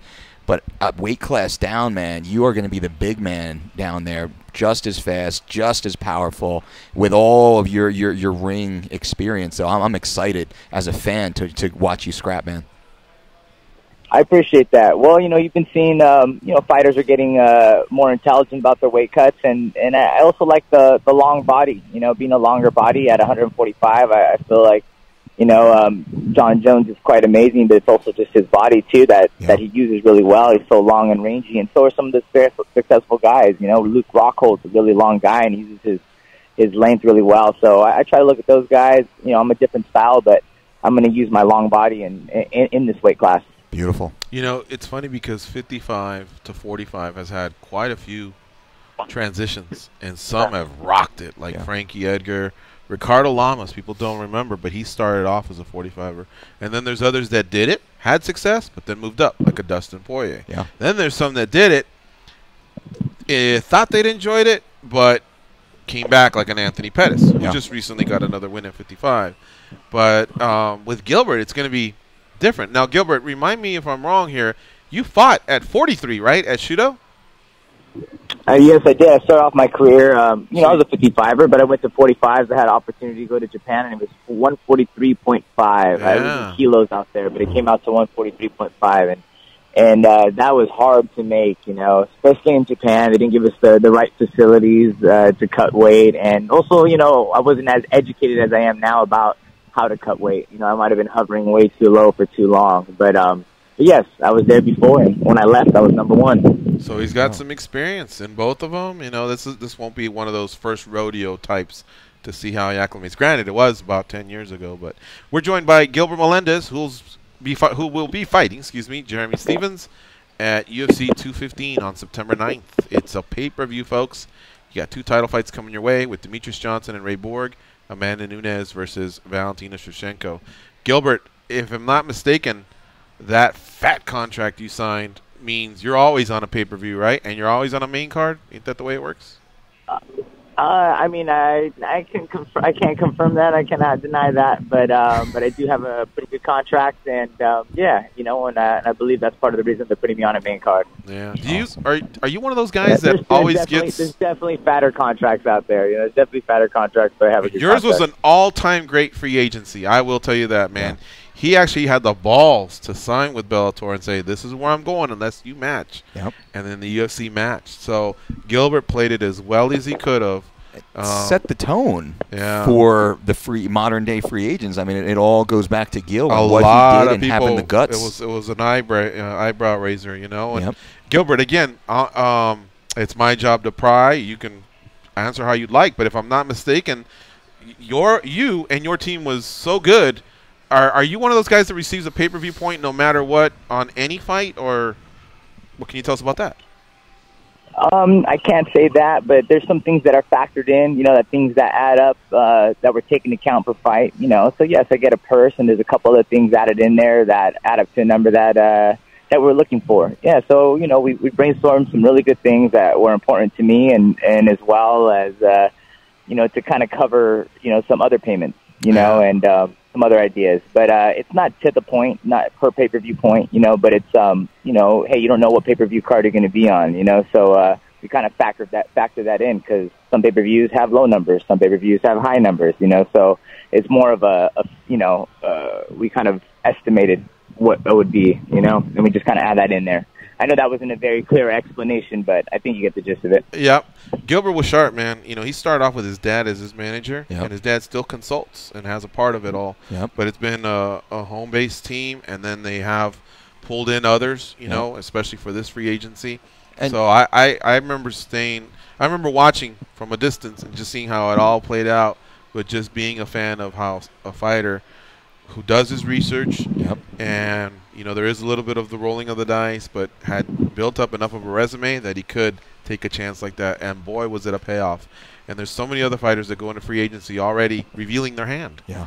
Already saying, of the 5 cards I'm holding here, here's 3 of them. What do you think of that? Yep. And business is sometimes it's high stakes poker, man. Yep. It's scary. Gil, I appreciate that, George. I appreciate those words, and and I think it's really important, to myself as a fighter and a martial artist here. And at the end of my career, I've had some losses, and regardless, I feel like I'm going to have a victory over MMA, and that's really important to me. That's a good way of looking that have won, at it. Yeah. And they've still suffered defeats from MMA. So it's about about winning and enjoying it and having the ride. Of course, you want to be the winner, and that's a big part of it, but it's also about putting yourself in a position to take care of your family and yourself and get out of it what you're supposed to, you know? Gil, on that, you bring up a great point that a lot of the MMA athletes are struggling with right now. You got into MMA before there was, quote, real money. There wasn't life-changing money in MMA when you got in and you were fighting. But what you've done as a businessman is at least as impressive and down the road maybe more impressive than, you know, your legendary fight career. Can you talk a little bit about how you've set up your businesses that are, you know, ancillary to what you do in MMA, but completely independent of you competing as a mixed martial artist, which allows you to look into the future to support your family and provide a future for yourself, and you don't have to, you know, be unfortunately one of these legends that have to come back, you know, 5 years after you retire for a payday just to pay the bills. And we see a lot of that happening right now, which is a little scary. Where are you at, Fletcher Jones, by the way? I heard a seagull in the background. Yeah, I'm right here actually by the ballpark right here. Okay. By the Giant Stadium. Had a little Phil's coffee outside, you know, by the water right here. So the seagulls are jumping in. Oh, go somewhere more positive though, Gil, other than the ballpark. Like, you know. A lot of negativity around that ballpark. Yeah, they're like 40 games below the Dodgers, if I'm not mistaken, man. God. Get away from that negative energy. My back is to the stadium. I'm looking towards the water, but my back is to the stadium. I'm not the biggest baseball fan anyway. I don't like the traffic, but my daughter likes the Giants, so I can't talk too bad on them and everything. But that's how it goes. But yeah, man, as a fighter, you know, as I went into this, you know, I didn't go into it for the millions of dollars because there was no money, Mike, like you said, you know. So you know, there's no financial freedom in fighting, but you're around it. You know, you train in the gym and you teach in the gym. You know, I used to pack the boxes for Fairtex. I started learning the business, and I said, hey, man, I'm going to make my money, and instead of spending it on a car, I invested in a gym, you know, and my own dojo for my own training, and got members, and just took advantage of opportunities. You know, I've struck out many. Hey, if they ask me to go talk on TV, I'll take a chance. If they tell me to go model, I'll give it a chance. I probably failed miserably at a few of these things, but you know, if you try, you know, 100 things, you know, one of them catches, then it's good. You know, that's all you need. So, you know, I got my gym now. I got some TV stuff, and I'm trying to cash in on fighting while I can, you know, while I'm still young. Yep, smart man. Goes, what do you have for Gilbert Melendez? Gilbert, whenever you buy a new car, it takes a while to break it in, to figure out how far you can push it, what you can do, how you can turn those corners. You're basically in a new car, with a new body right now. How long did it take you to figure out how far you could push this new body and what you could and couldn't do with it? Yeah, it was a transition. You know, once I got to the weight that I liked, you know, then it was like, oh, man, I feel I had a certain fighting style, you know, and, you know, I'm pretty good at riding the wave or using your force and make you work, and then I can attack. But my balance wasn't there, and I couldn't ride the wave as strong as I did. So, you know, I started adding in my own attacks, my own speed. And, you know, I'd say it took a good 2 weeks to acclimate, you know, and to start, you know, oh, okay, this is what works well for me, and finding my balance and start lifting the same weight I did when I was bigger, you know, to get to that point. So I'd say it took 2 weeks, and then, you know, getting there with the diet and everything and dialing in and start eating bigger meals. It took 2 weeks before I started feeling real comfortable in that body. Your wife also fights. Can you kind of, I know that she just recently went through an injury. Can you talk a little bit about the relationship as two fighters, husband and wife, and how you guys play off of each other's ups and downs? Yeah, I mean, it's great. You know, it's great because, you know, we're both doing something we both love, and we love the same thing, and it's great for a relationship, you know, and, you know, some people don't. It could be challenging having your partner in the gym with you at all times, where you can get on each other's nerves real easy and give each other more extra attitude. But it's also great. You can take it home and just be on the same page with everything, watch fights. I mean, I got a great babe that I got to watch fights with and hang out with and do cool stuff with. So it works well. Am I the best coach for her? In MMA, she listens. In striking, she doesn't listen to me at all, you know.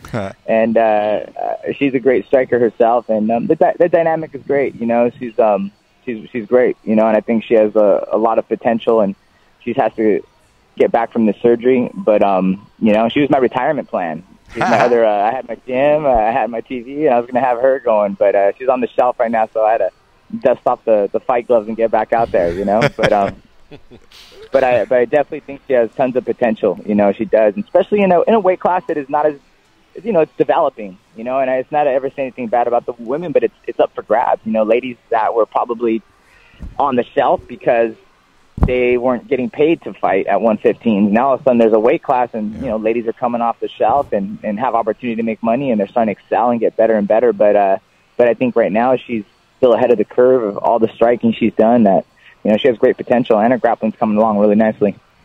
Gilbert, last thing, you when you land on Tuesday before fight day on Saturday, you're gonna sign some posters, you're gonna check your weight, and then you're gonna kind of fill in the last details about fight night, which is what's your walkout music, this, that, or whatever. However, what I want to get to is when Bruce Buffer introduces you, are you going to be Gilbert Melendez from San Francisco or Santa Ana? What have you been putting down lately?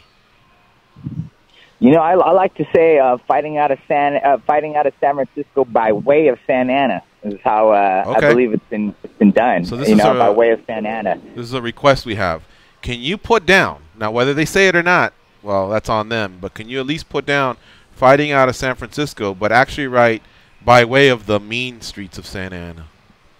Oh, I think we can do that. I think that sounds like a job for Pops. When my dad gets there, I'd be like, Dad, I got a job for you. MMA Junkie has a request.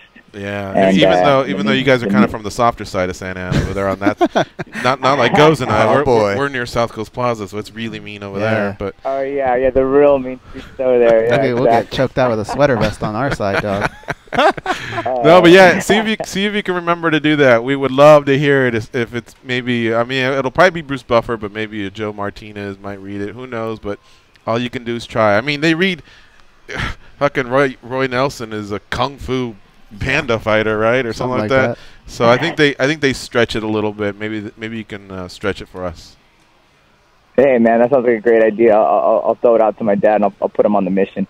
Right on, my man. All right, well listen, we took up enough of your time. Thank you for doing the show. We appreciate it, and good luck with the rest of your camp. Safe travels to Edmonton. Good luck on September 9th versus Jeremy Stevens. Hey, thank you guys. I appreciate all the support always. All right, take care, Gil. All right, guys, bye. See ya. All right, folks, that's Gilbert Melendez, UFC soon-to-be featherweight. Bam. And that fight goes down in a few weeks, so we got some good time in there with him right as he's in those peak weeks. Finishing up, yeah. So it's an exciting fight. Him versus Jeremy Stevens, man. That is a fan's fight right there. You ready for some questions, Mike Dolce? Always. Bring it on, baby. All right, here's one where it applies to me. I'm going to be selfish here and jump the queue. Let's get it. My girlfriend's going back to Cali for a few days, probably like 10 days or something. So when she cooks, it's pretty healthy. Yep. I got to give her that. But I told her, because she's going to do some shopping and she's going to stock the fridge because I can't cook. That's what it boils down to. You've yet learned how to cook. I'm not doing it. Okay. I'm 47 going on 48. I'm just not going to get in there. I'm not going to go in there and be Gordon Ramsay or nothing. Okay. Goes is outstanding. Okay. Juliet's outstanding. And those drive-thrus I go through are no, I'm just kidding. So one thing I told her was, hey, can you get some? She's going to get some bread. Yep. If she gets healthy, not the Ezekiel, but what does she get? No, I think that's what she gets. All right, so we do good there. So want the nuts in it and stuff, right? Okay. But I told her to get some lunch meat. And she kind of looked at me like, I got to start checking you a little bit, And I go, what? Lunch meat, turkey? Yeah, what's so bad about that?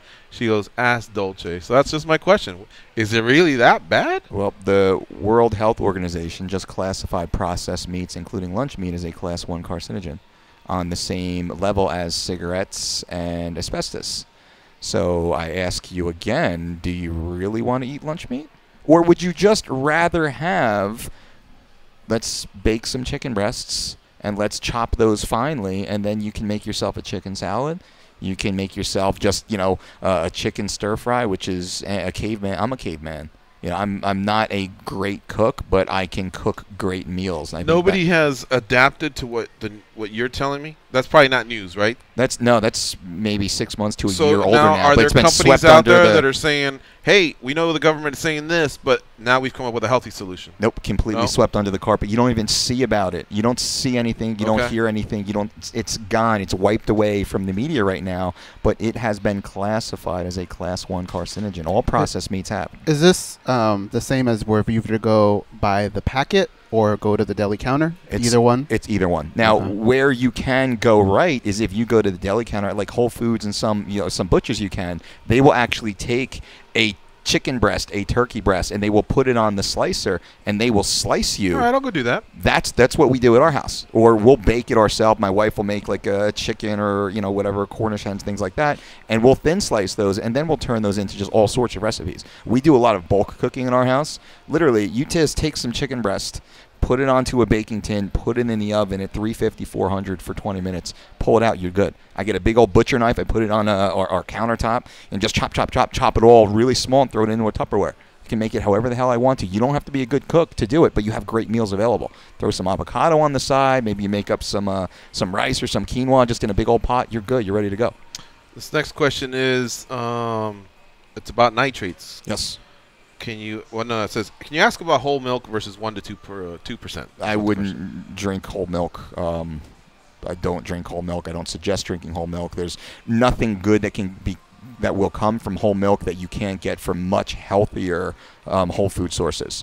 So, spinach has more calcium per gram than milk does. Most people don't consider that. Just eat a little more spinach if you're, quote, worried about your calcium. Vitamin D from whole milk is nothing is really absorbed. It's negligible, if anything else. And you look at the vitamin D deficiencies that run rampant throughout the United States, where we're probably the largest consumer of milk products, whole milk 1%, 2%. None of that matters. You shouldn't be drinking whole milk. And even, we have two young daughters in diapers, young children in diapers who do not drink milk. They don't, we have an organic. So don't drink milk at all. Don't drink milk at all. There's no reason to. It doesn't do anything good for you that you can't get from much healthier, much better sourced whole food ingredients. Does that go for like almond milk, all that stuff? So you can start looking into like an almond. If you're just a kid and you want Captain Crunch one day, you can't put spinach on it, right? You could, but it'd be disgusting. Is there a milk version? Like an almond milk or a coconut milk, even like a rice milk, but you have to be careful because it's so deceptive in their marketing. So you really need to turn it around and look at the ingredient list, not the nutrition facts, the ingredients which are below the nutrition facts. It should have, filtered water and almonds. That should be essentially the ingredients. If there's more than that, you're now going down that rabbit hole to dis-ease. Goes? Yeah, I'll throw away my breast milk. Now, if you're getting it from the source. Yeah, I was going to give you a chance to submit questions. Otherwise, I can keep going. I didn't know what you were doing. Okay. When is a great time to weigh yourself? First thing in the morning. As soon as you wake up, walk into the restroom, urinate. Most people, they just take a tinkle. If that happens right out of bed, that's special. I'm not saying it's not good, but it's pretty rare. I don't see that too often. Usually, it takes people a good 15 to 120 minutes or so to eliminate their bowels, and usually it's after they get a little bit of fluid happening. So wake up, use the restroom, wash your dirty, filthy hands, then step on the scale. Chart that weight, and you should chart your weight every single day. It's just a data point. It doesn't mean you're a good person or a bad person. It's just so you know where you are, so you can say, oh, what did I eat yesterday? God, why am I 2 pounds lighter today? I missed my meal last night. Or, I went for a walk yesterday. I don't normally do that. I'm down weight. So you can start making associations. That's the best time. We call it your wake-up weight. Every morning I get texts from all of our athletes and clients of what their weight was this morning, pre-bowel movement, or post urination. Usually it's pre-bowel movement. I do like to hear, well, what was it after the bowel movement? But I don't want them missing, a meal or two because they're waiting for that bowel movement to happen. What's the latest you should eat a meal? Depends on what your goal is. Sometimes we'll eat literally right before we go to bed. We'll do like a veggie omelet, or we'll do a whey protein isolate mixed with some almond butter into a smoothie. If we're really trying to get lean, we're most likely going to eat, 3 hours before we go to bed, and that's to induce a higher growth hormone output while we sleep. Go ahead. Me? Okay. This comes from, we'll just say, Joe Lunchpail. Okay. He's going to ask in a specific way because he doesn't want to get talked down to. He says, what supplements should we be taking, and does testosterone boosters help workouts? Again, not for us. Or again, it's for us. Yep. Meaning Joe Public. Yep. Not for a fighter. Sure. So think of it as, he's not out there trying to compete as a professional athlete. Okay. He says, I know that he, meaning you, is an all-natural guy. Thank you. And obviously he's got the best athletes in the world he deals with. But what about guys 40 to 50 pounds over and 48 years old? He can't give the same advice to you and me that he does to a 140-pound, 100% 25-year-old. He also says, I get it if he says, quote, my focus is fighters, elite guys. No. So go Google it, fat boy. But then if that is the case, then just tell him. Yeah, so otherwise, we'll break it down. This is what we do. Athletes is such an insignificant part of our business. We are a longevity business. We work with the general population. There's 7.5 billion people on this planet. Our goal is to work with every single one of them.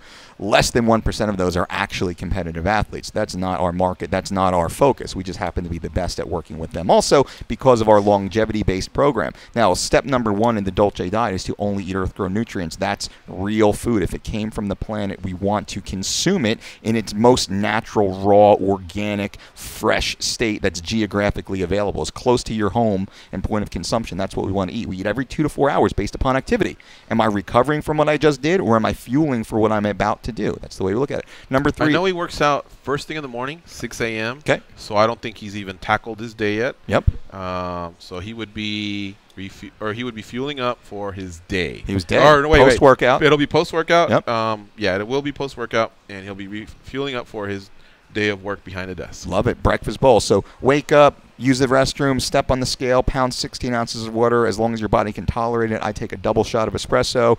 I would go and hit my exercise right from there. No testosterone boosters. No testosterone boosters. Over-the-counter testosterone boosters do not work. I don't care what triple-blind study they're pointing to. They don't work. If they worked, everybody would look like fucking Brock Lesnar because it's such a massive multi-billion-dollar market. They don't work. The only thing that does work is exogenous testosterone, prescription testosterone, that you must go to your doctor, you must get comprehensive blood panels, you must sit with an endocrinologist, and then determine if it's right for you and what dosage it should be. At 45 years old, that is definitely a consideration, but I would push back and say shame on you to jump straight to the drugs. If you're 45 years old and you're 40, 50 pounds overweight, that means you're living like a fat shit. That means that means you're living like a fucking sloth, and you should not be taking anything prescription until you get your life in order to make sure the prescription stuff does work. And you might find that when you do lose 30, 40, 50 pounds, you start sleeping better, you start eating better, you have the energy to work out now. Now you can, bone your wife or significant other a few times a week. You might realize, well, wow, I feel great, and my testosterone level floated back up to, low normal, average normal. Well, he's a good friend of mine, so let me jump in there. Okay. He actually went through a big weight loss. Okay. So, if anything, he's very motivated. Love he it. does this 5-6 times a week, Yep. even when he's sore, even after a night of drinking or whatever. But he will get out there, and he'll do it. I think what he wants, the testosterone boosters are just, he's just looking for energy for the workout. Nope, testosterone booster will not do it for you. I would say number 1 is, again, go to your doctor, get a comprehensive blood panel, and let's identify deficiencies. That will make you feel better much faster than taking a prescription medicine, as long as it's not medically necessitated that you must be on a prescription. I doubt that you will. It's the lifestyle modification first. The lifestyle modification must come first. You look at all these people that go out and get the lap band, these overweight, obese people, they go out and get their lap band, they get their stomach stapled, yada, yada. They don't fix their lifestyle habits. They get the procedure done, they lose a bunch of weight, they don't change their habits, and they bounce back. They blow the band, they get all sorts of digestive issues, they overeat, they don't have the coping mechanism necessary to truly be healthy. It's a short term. So you jump on the supplements. Don't spend the $150, $200 in supplements. Just send it to me. You're going to get the same. Send it to me and I won't talk to you. You'll get the same exact benefit of buying, this crap powders. If this crap powder worked, trust me, I would be telling everybody to take it. Our athletes would be taking it. I would be selling it and making millions of dollars. It doesn't work. What if somebody doesn't like coffee and they just don't drink espresso? Is there another solution? Green tea is great. Black tea is great. But caffeine is just a little boost. It's a little thermogenic boost. It's just, 10%, a little bit of extra, and it gives a little perk. I like it. You don't need it. You definitely don't need it. And what I would be pushing someone who's about 40 pounds overweight, I don't want you going in the gym and working out. I want you on a walking program. I want you to lose another 20, 30 pounds before we even think about resistance training, and then we're only going to train our body weight. We're only going to train. If you can't do 100 body weight squats, 100 push-ups, and 20 dead hang chin-ups, you have no business using resistance. And most credible strength coaches will agree. You are not prepared to start adding load or adding resistance if you cannot perform the most basic biomechanical human function. That's simply squatting and pushing ourselves up and pulling ourselves. You can do that, Squid? I think you could do those, yeah. Yeah? Okay. I want to see the video. No, you know what? He's close to making a breakthrough. He's got a lot of motivation, a lot of dedication. Call me. And he runs like 5Ks. I think he is looking for something to just get him past a certain point where He had the weight loss, and he could do even more. And plateaued. So, yeah. And I did say his name because Squid has done the show when he was heavier, and everybody saw the weight loss. Yep. So I'm very proud of him. And I guess, plateau is he hit something, and now he's looking, how do I get over it? But as we're as we age, there's those little knick-knack injuries that sometimes hold you back. So I don't know. But he's not that much older than me. I'm 41. So I can send him your way, like to conversation or whatever? I want to, and I'm going to beg, let me get on the phone and let me talk, because I guarantee we can avoid pharmaceuticals, and that's the goal. That's end stage. Like, that's the last resort. Medical intervention is the last resort. That's sick care. That's not well care, right? So we want to use that when all else fails. That's when we want to do that. So let's get his lifestyle in balance first, and then if he wants to run around and look like fucking Brock Lesnar, well, God bless, so be it. But he'll have a healthy working body when he does that. Yeah, he's definitely not looking to get jacked. He just wants to get leaner. Get leaner. Can I take him to your office? It's literally 10 minutes. He lives 10 minutes away from me. Please. Yeah, that'd be ideal. Yeah. That'd be awesome. All right, let's do a commercial. You're listening to MMA. I was saying, you want a cheeseburger after the show? Oh, hell yeah. Two of them. Bison. Let's take a commercial. You're listening to MMA Junkie Radio on Sirius XM Rush 93. When we come back, I will read off the Facebook questions. This is Mike Dolce. He's in the house, and he is the 4-time Trainer of the Year at the World MMA Awards, so he knows what's up. We'll be right back.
free.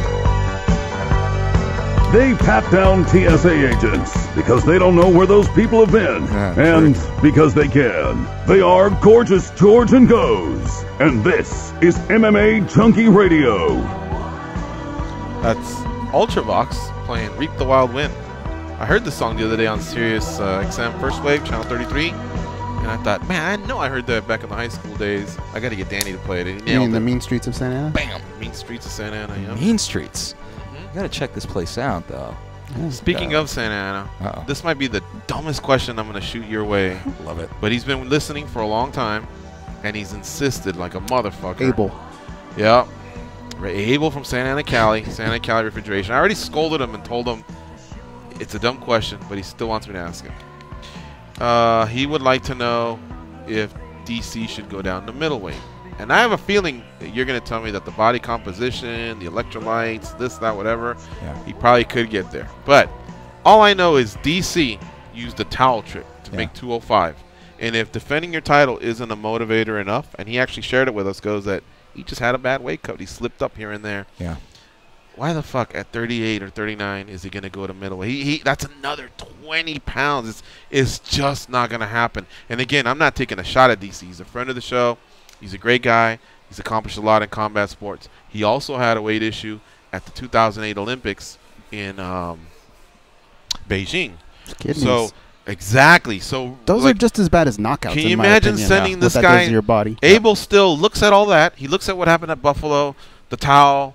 He goes back and looks and sees that it was an issue in Beijing and whatever, and he still just says, fuck all that. I need the answer to this question. Can he make it to 85? He would like to know if you can get DC to 185 pounds. Now, two-part question. Can we? My team has proven we can do anything. We have a 100 success rate. That being said, is still stand by Cyborg at 35 too? 100%. Okay. I know for a fact. All right. That's 100%. But now I don't know that she should. Now we've been having you on for 5-6 years, and the sport's evolving with all the issues with weight cutting and performance. Would you even want to? Like, even if she said, all right, Dolce, take the reins. Or if DC said, you take the reins, do you even want to take him to 85 and take her to 35? I'm truly, like, here's the truth of the matter is I'm so busy. Our business has grown so much larger than MMA, which I love MMA. MMA is fun. And it's passion. We give back to MMA. It's more philanthropic what we do in MMA now than anything else. The bulk of our business is much larger. We're far outside of MMA, and that's where our money is made. I'm also a father of 2 young children in diapers in my home.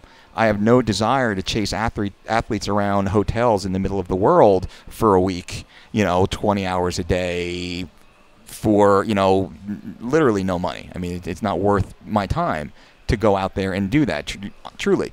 I think I love DC. He's a great guy. I've actually done a seminar with DC for the military. I worked with DC when he first dropped from heavyweight to light heavyweight. So I know the man, I believe, rather well.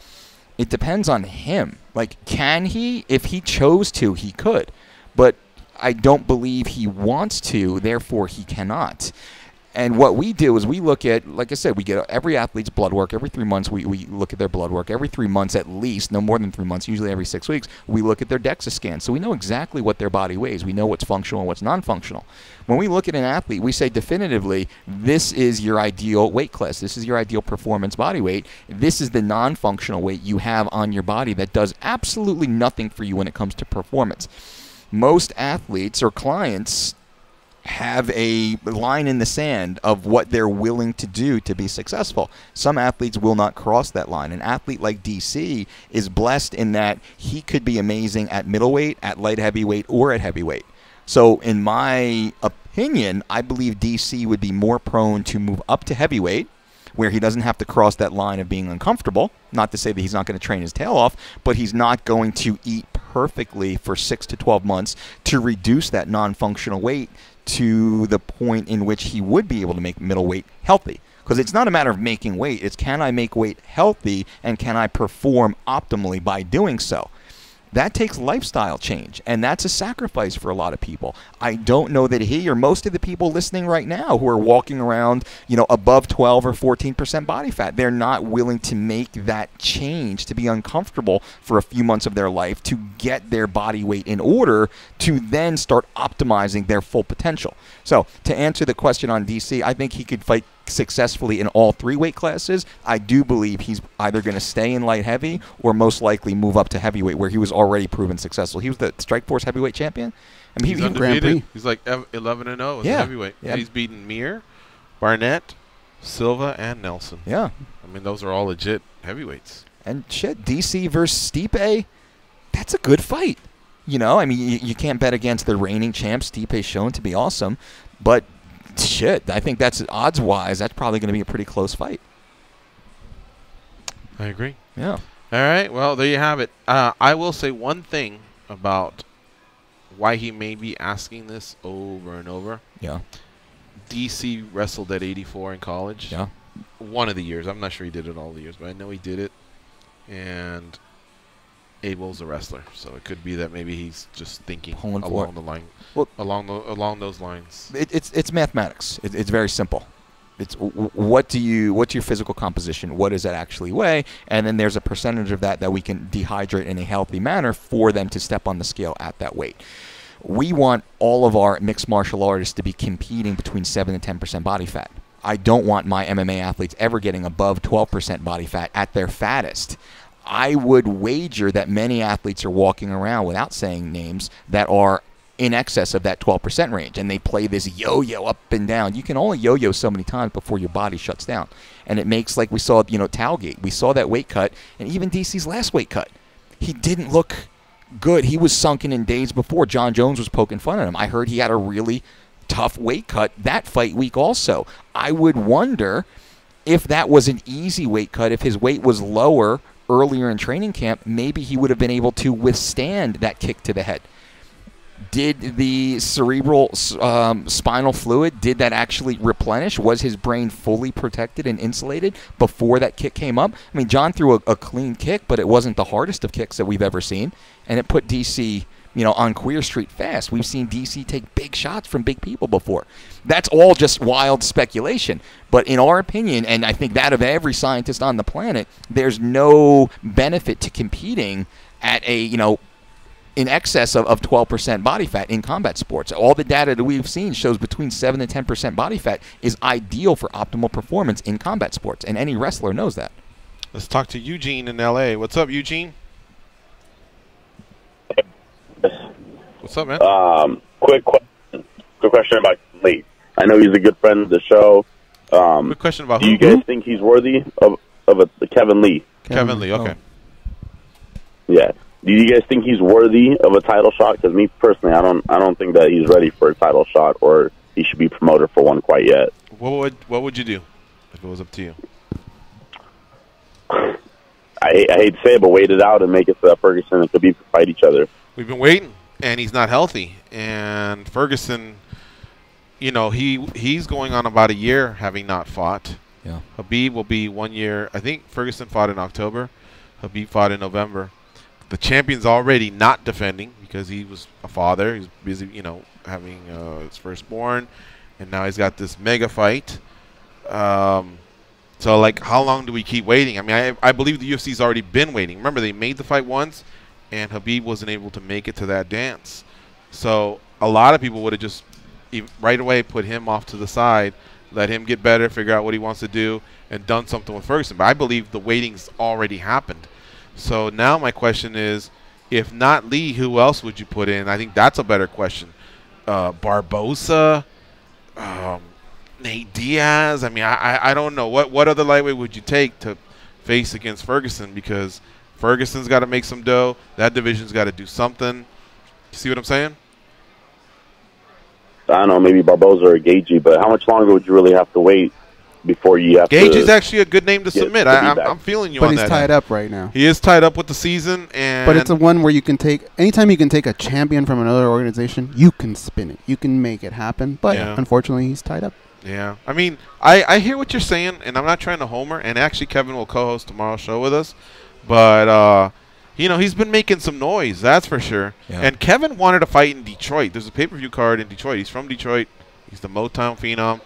But imagine what he had to sacrifice to not be on that card, to do this card. They must have maybe thrown some cheddar his way, or maybe it's that interim title that's doing it. Who knows? But that talking paid off for him. Remember him and Ferguson chirping when Lee beat Chiesa and Ferguson was an analyst on Fox? There was something there. Yeah. I can see why the UFC felt like that was the hottest plan or the hottest ticket out of anything they could do. And in fact, let's think about why they're even doing an interim title, because Conor's 10 days away from fighting Floyd, and unless it's something horrific, he wants to fight pretty soon. Why wouldn't Tony just wait for Conor? Is my question to Tony, I guess. We've had him on before. He said he didn't want to revolve his life around McNuggets. That's what he calls them. I guess he got tired of waiting for Habib. I thought it was more about let's identify how we can get you safely to 55. But with Habib, Dana White revealed the other day that there might be another knee injury, or there might be a knee injury there. So a lot of stuff behind the scenes, Eugene. And Kevin comes to fight, and I think that's fair. Kevin's game, he comes to fight. Tony's tough as hell. And I think this is more for Tony to get that fight, to get that interim title, to then be in position. And, kudos to Kevin for talking himself into the fight. But look at his resume. I mean, the kid's good. He comes to fight. He just hasn't fought a guy like Tony yet, so we'll see. I don't like interim titles, period. I think it should be the #1 contender. I don't like interim titles, especially because Conor's sitting on his title right now. And I'm more of an advocate of if you don't defend within a year, you get stripped, unless it's from an injury like a Dominic Cruz issue. Then you should get a little bit more time. But I don't like athletes just sitting on titles for too long. It ties up the division. That's not fair to everybody. There you go, buddy. All right, guys. I think Khabib 2-on-1. I think he'll beat them both. Boom. Well, but he has to show up to fight. He's got to show up on weight. Apparently, he's turning down fights, according to and not during Ramadan either. I think he's a stud. I think he's a stud, but I believe him not fighting is the holdup on the holdup is on Khabib. Thanks, Eugene, for the call. We're gonna take a break. When we come back, we'll finish up with some calls. You're listening to MMA Junkie Radio on Sirius XM, Rush 93, and we have Mike Dolce in the house. Damn.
And then I pull up all their platforms, their Insta, and I just like... They can drink Mentos-flavored Diet Coke without their stomachs giving a single fuck. They are Gorgeous George and Goes. And this is MMA Junkie Radio. A couple quick notes. Sydney Sue says, ever since watching Mike, I have been looking and researching the ingredients in food. Alfonso Berry says the sandwich Dolce was talking about way back, the one that you were talking about in New Jersey, he says it's also known as the Taylor ham sandwich. Taylor ham. Yeah. And a little bit different. What was it called? And are you planning on getting one of those? Well, do they have them out here? Or? They don't have them out here. Do they have them back east or just Jersey? Just Jersey. Virginia. I was in Long Island. They looked at me like I was crazy. It is secret to just New Jersey. The pork roll, egg, and cheese. Huh. Yeah, probably it could be the #1 cause of obesity in the United States if it does take over all the other 49 states, though. DJ Zoo says Flow Rida is whack. All right, we have a couple more questions here in the chat, so let's go to. We have 90 seconds before I have to do a soft exit. So Goes, get your question in. Jim from Long Beach, Josh from Salt Lake. We will get you in. Don't worry. Go ahead, Goes. Have you seen the documentary Icarus on Netflix? I guess it has to do with PEDs. I have not. All right. I have the wing of Icarus hanging in my home, though, reminding me not to fly too high. Is there such thing as bad fruits? Not that I know of. There's, you can have too much of anything, too much oxygen, too much sex, right? So you can have too much of a good thing. Same thing with fruits, but in moderation with great variety, following the Dolce diet principles of eating real food in its natural state, we've never, ever had an issue. We've only had benefit from it. George? I'm looking to see if there was any more questions to make sure we were good here. Alfonso Berry asked Mike what the biggest weight health change you were involved with.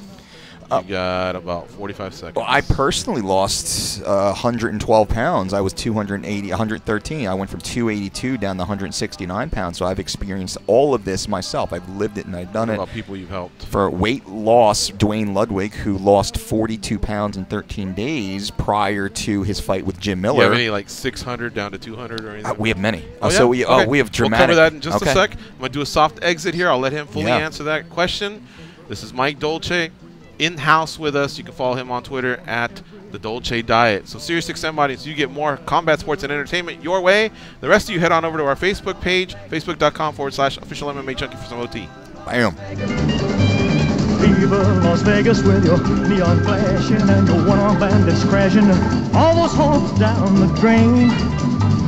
Viva Las Vegas turning day into nighttime, turning night into daytime. If you see it once, you'll never be the same again. You guys clear for overtime? I think that's what he wants to know is what's the biggest one like? Somebody walked in at 6 and he walked out at 2. We 2 have years later or something. many every month we have people who are morbidly obese. They're in excess of 100 pounds over their body weight. We've had multiple people lose 200 and 300 no pounds. Shit. Yeah. Oh, cool. And we get typically they follow us, they get our books, they listen to the podcast, and then they start following our system, and they just contact us. And, oh, my God, I've lost this much weight. And then almost, like our friend, and then I've kind of plateaued.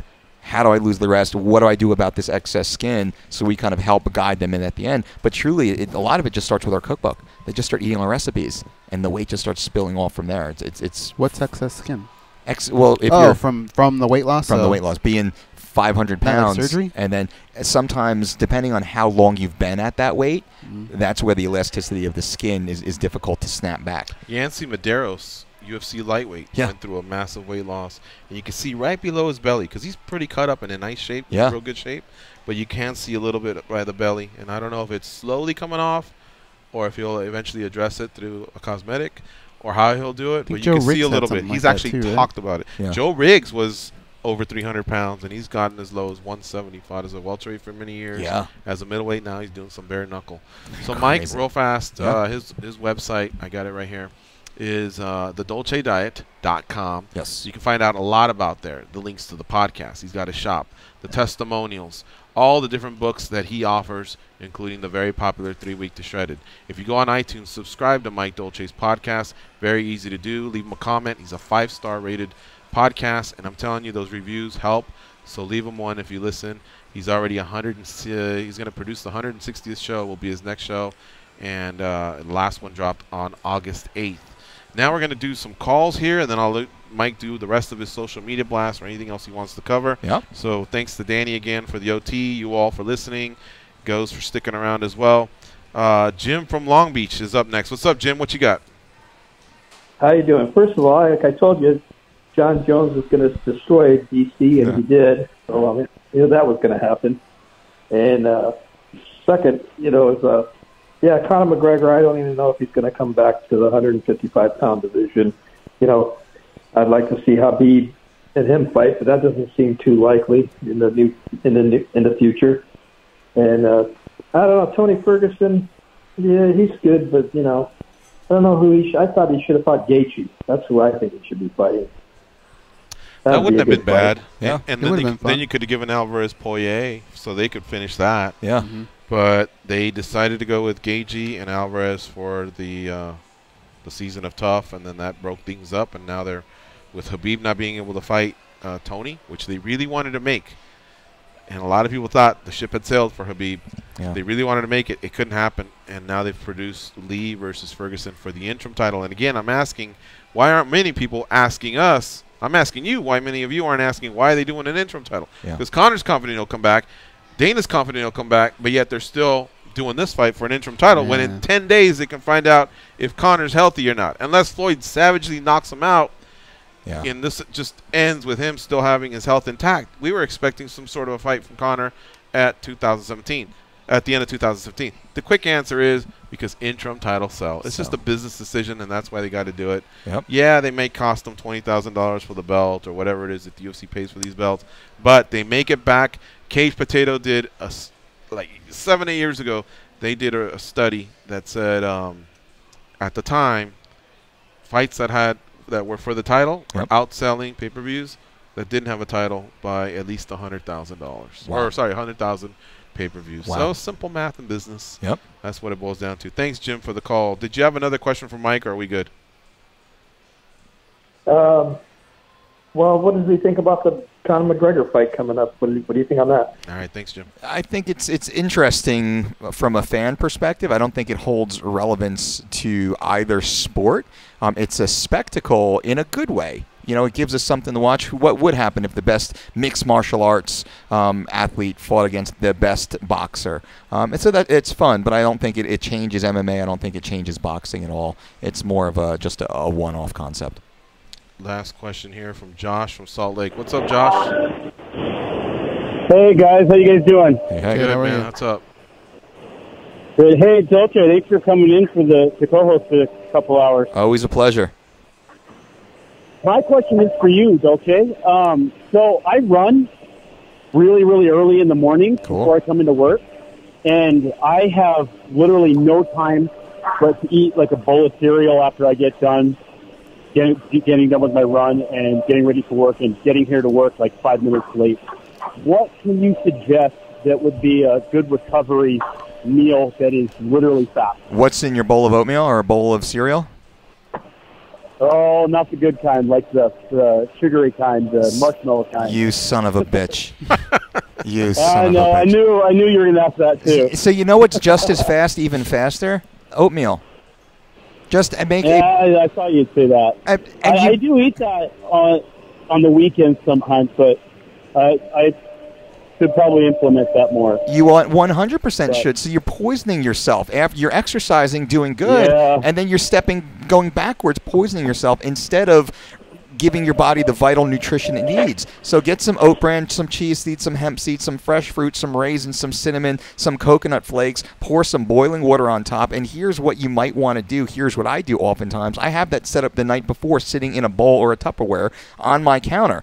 We have a glass boiling kettle. So when I come downstairs, I flip on the kettle so it boils. I go and hit my 60 minutes of fasted cardio. I walk right back in the house. I clip the kettle on. It takes maybe, because the water's already been heated, it maybe takes 20, 30 seconds to reboil. I pour that on the top. I stir it up. I throw the almond butter into it. I'm good to go. You want to make it even faster, just dump that into a blender and have that sitting in your refrigerator. Pull the blender out, put it on the counter, put the water in there, hit blend, and now you can drink it while you're driving to work. So don't give me the excuse about you don't have enough time. You just simply don't plan, my friend. Stop feeding yourself those wolf tickets. Let's start making gains, brother. That'll change your life. That'll change your life. I prepped for my run before. What's that? I said that will change your life. Start thinking like that. Start acting like that. Watch how fast you see results. You will see the results immediately that same day and then forever thereafter. Be accountable. Like, make your life scheduled, structured, set goals for yourself. Do not feed into that bullshit we tell ourselves about why we can't do something, why we shouldn't do something. I don't have enough time. No, that's all bullshit. You choose not to have time because we're choosing not to plan. And that's not you. That's every one of us. We must keep ourselves accountable. Yeah, no, you're right. You're right. I like that idea, getting everything, because I do that with my runs, because I get up literally and I'm out the door within half an hour after I do dynamic stretching and all that before I go, and then I'm out the door. So I like that idea of getting everything ready before. And remember this quote while you're running. You can't outrun a bad diet. As hard as you push, you go home, you eat like shit, everything will be shit. Thanks, Josh, for the call. Yeah, you're right. Bye, Josh. Hey, thank you very much. All right, see you. One quick comment. This comes in from Woody from Murrieta. He goes, it's not a question. He just says, I'm a big fan of Filipino food. Okay. And then the last one is, I'm sneaking in one more. But Do it. This is Get a real him, nice bring guy. him. I'm here. I love it. Don Piccolo says, Dolce, what are your thoughts on working a muscle group every single day to put on more nuclei in the cell? Does that work in your opinion?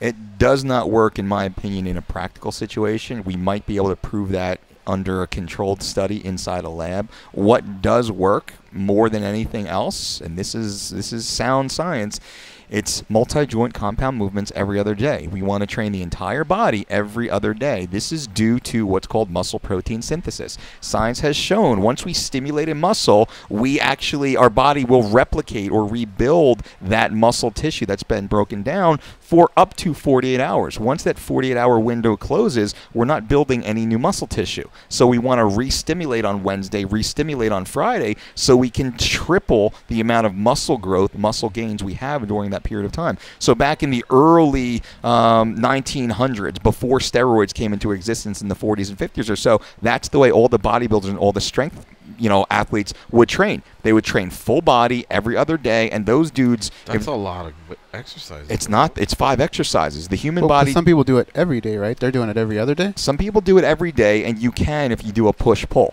So if you do all your pushing muscles on Monday, all your pulling muscles on Tuesday, I would say take Wednesday off, push on Thursday, pull on Friday, Saturday, Sunday, active recovery. But the human body, we squat, right? So we hit a squat. We hinge at the waist.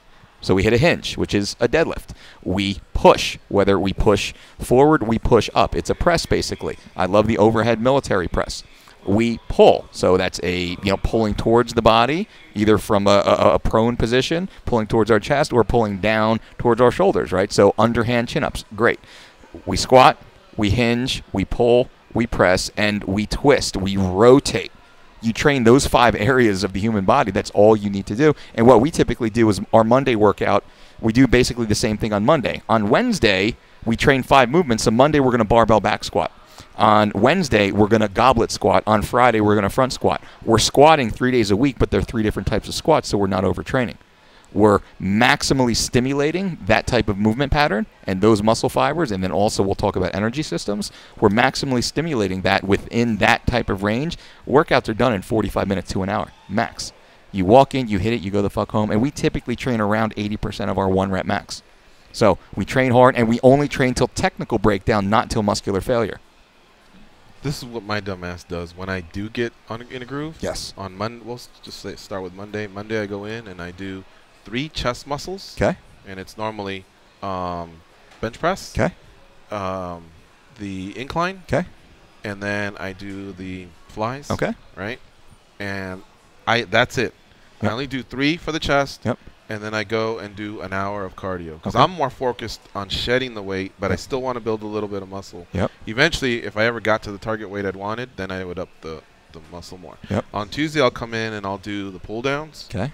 I'll do the rows. Yep. And then I'll do the shrugs. Okay. Just because I want to do back. Yep. Right. An hour of cardio. Yep.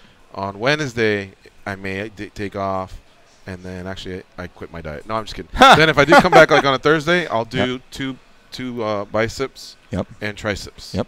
So I call it arms. Yep. And then the hour cardio. Yep. And then Friday would be my shoulders. I do these. I do forward, and then I bend over and do the back Rear deltoid. yep.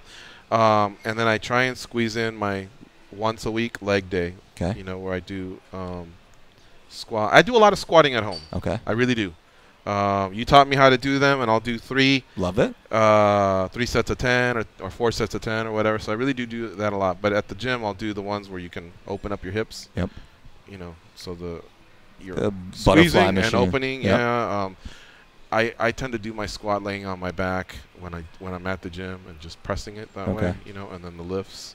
So that's kind of how I've done all this stuff you were saying, like Russian military presses, and then Ulysses says Bulgarian squats. Yeah, I mean, so all that other stuff sounds to me like it's more heavy lifting type stuff. But the Russian, that's just this, right? Just military press. It's just standing press. You just press over your head. Barbells or dumbbells. Simple and easy. I mean, it's the easiest possible. How far off is what I'm doing? I got destroyed with that the other day. Militaries? Yeah.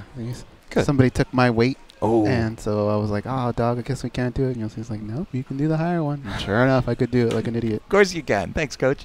How far off are you? Yeah, my style, am I like 1980s? Am I outdated? Or It's what we call a bro split. So what you're doing came from Flex Magazine, which came from steroid-using bodybuilders, and it came from the need to fill pages of content.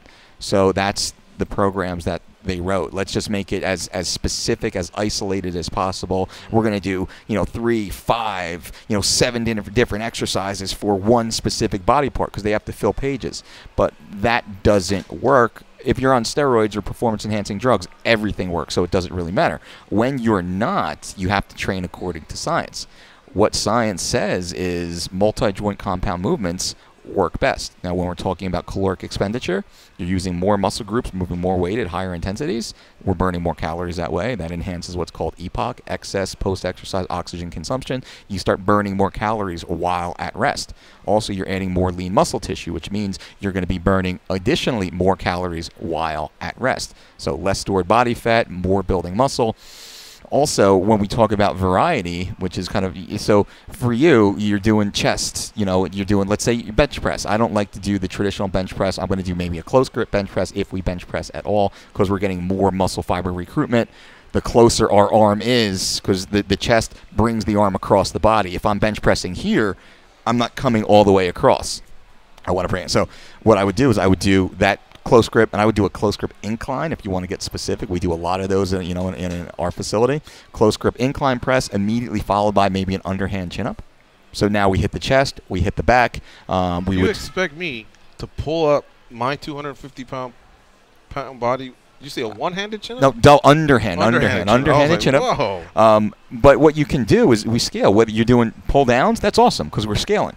So we start where we are, and what we do, I have a Chin Up Made Easy video, which is great. We'll set the bar at maybe chest height in the power rack, put our feet on the ground, and I'll drop your butt to the floor. So my feet are on the ground, and chin yourself up and use your legs as much as you need to stand up. Good contraction. Slowly lower yourself under full muscular control to full extension, and each time you come back, we just move the bar up one pin, until now the bar is hanging because we're training our grip strength, right? We're training this entire chain. Our grip strength, our biceps, our back, form and posture, we're cueing the whole time. So over the course of maybe 3 or 6 or 12 weeks, we're actually teaching you how to do a biomechanically correct chin-up, regardless of body weight. We're just building the strength.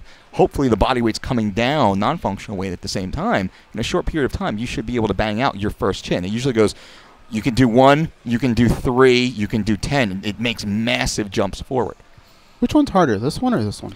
It would be the same. Underhand is more advantageous because the bicep is in a stronger position.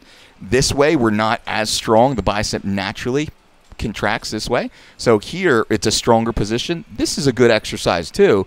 And we use all different grips. We go wide. Clever Lane likes to do this one, huh? He does. It looks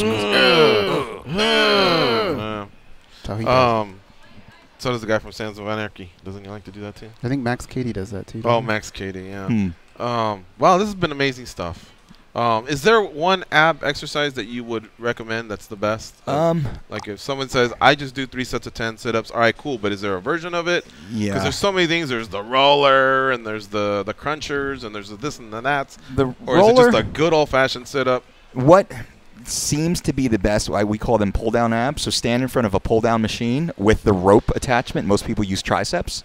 stand in front of the pull-down machine with the rope attachment, keep your arm at 90 degrees. So here, and I'm going to roll my trunk down, trying to put my forehead in between my knees. At the tricep machine, do this. At the tricep machine or on a lat pull-down machine, any high pulley machine. Okay. Right? So you set the high pulley up, you put a rope attachment there. You can use a straight bar. The rope attachment works best. You want to do pull-downs, but also you can start to do rotational pull-downs outside of the natural plane of your body. Interesting. Okay. That way, because you think in life, we're standing, our posture most of the time, we're standing. Hardly are we laying on our back. I mean, this is such a limited motion, doing those little bit of sit-ups. It's very small, full range of motion. You can't quite get a full range of motion. Now, when we're standing, I can get an excellent pre-stretch and really curl all the way down and find that strength curve to train through that strength curve. And then I can rotationally pull through. Then we can attach to a low cable, and we can just simply reverse that movement chain. So if I had to choose one, I mean, then we put it, at chest length. We, twist across the body, and we go on from there. So, but standing pull downs would be the first place I would start you with, and then we would slowly scale. Everything is about scaling. Start where you are, and we slowly start adding as we go. We're not in a rush to do everything. So Dolce, I told everybody they can go to dolcediet.com for all the information across all the platforms, everything that you have going on, including the podcast, your books. You have a shop, testimonials, your diets. It's all there. And is there anything you'd like to promote? Anything that's popping right now, or that you want to get out there? Well, we have our 3 weeks to Shred It. It's an online membership program. Every meal, every ingredient is personalized for you. Every workout, every exercise set rep with video tutorials is personalized for you. You have it on your mobile phone. You have it on your tablet. You have it on your laptop. Grocery list. You don't have to think about everything. Literally, we have written a treasure map for you. You put in your personal information. It goes through a little onboarding process. We learn everything we need to know about you. We have a very sophisticated, what's called a rule engine, which builds you your own personalized program. Most every one of these other programs are basic templates. You fall into a category of people usually within 10 to 20 pounds of each other, and you all get the same BS meal plan. We spent a year and a half building. I was very proud of it. The success is fucking crushing it right now of people changing their lives. The weight loss that we're seeing is insane. And those who follow us on Instagram and Periscope, they see people reporting it every day. That's at thedolcediet.com. I mean, 3 weeks of Shredded program is the #1 most effective weight loss program on the planet. We have more athletes using that than anybody else. We have a 100% success rate, and it's based upon that program, and it's easy to follow. We've made it easy for people. So that's kind of what I'm promoting, but it's more just sharing with it. People want to know how to lose weight. 3 weeks of Shredded. That gives you the jump start. Just get on it, go. We teach you how to eat. It's not exclusionary. It's not keto. It's not paleo. It's not intermittent fasting. We're teaching you how to eat real food, how to lose weight, how to feel great, how to build lean muscle tissue, how to get strong, how to gain energy. Like, we don't want you on our program forever. We want to teach you how we do it so you can continue on doing it yourself. Those classes he said you're teaching, is that open to the public, or you have to be a member of? That is. So over at Dolce Fitness, you can just check on Instagram. You can call the office and set up. So we have small instructor-led group classes of 6 to 8 people, 6 times per week, Monday, Wednesday, Friday at 6 a.m. or 12 noon. That's open to anybody, but we are exclusive on who we let in. You have to come in with the right attitude. We don't care what shape you're in. I mean, we have Studio 54. You just look at the good-looking people. And go, we do. Good-looking hot people, G-string chicks only. No, just kidding. But you have to come in with a goal. Some people come in because there's a little bit of fanfare and they want to come in and do the selfie stuff. That's cool. Schedule a time, and I'm happy to do that for sure. But when people walk in, we shut that door. We're here to train. We have pro athletes next to, overweight grandmas training at the same time, and that's what's special about it. And then we also run private and semi-privates throughout the day with just our list of clients. So we're always there. And people always, I want to do this. We're there. We're there. Like, this is all we do. All we do is health and fitness. So if you want to be healthy and fit, we're here. We're waiting. Don't give me all the BS excuses. Just show up. Contact us. Show up. If you're about it, we're already here doing it. Let's get it. Thank you thank you so much for doing the show and co-hosting and staying overtime and answering all these questions. And pleasure. Congrats on all your success. Thank you. Likewise, gentlemen. We love that fact that you come in every few months and do this. So hopefully we can do it again soon in the future. I'm a proud member of Junkie Nation, so I'm one of your rank and file. Big fan of what you guys have done through all these years. It's incredible what you guys have done and been accomplishing, and the following that you've built and the platform that you give individuals like myself and those involved in the MMA world. So it's amazing. You guys are a mainstay in mixed martial arts. So thank you guys. Thank you for Appreciate the kind that. You don't get enough compliments, I don't think, and I want to make sure that you certainly do. We should schedule more compliments. You should, actually. A compliment segment. All right. So thanks to Dolce and thanks to Gilbert Melendez. Yeah. Shout out to Goes for lining those up. Tomorrow we have in studio Simon Samano from USA Today, our assistant editor-in-chief. He will be our journalist co-host. We also have a fighter co-host. His name's Kevin Lee, UFC lightweight. He'll be in studio as well. Bam! So for Mike and Goes and Danny back east, I'm George. Hopefully you enjoyed this edition of MMA Junkie Radio. We're out of here, folks. Go out there and be champions.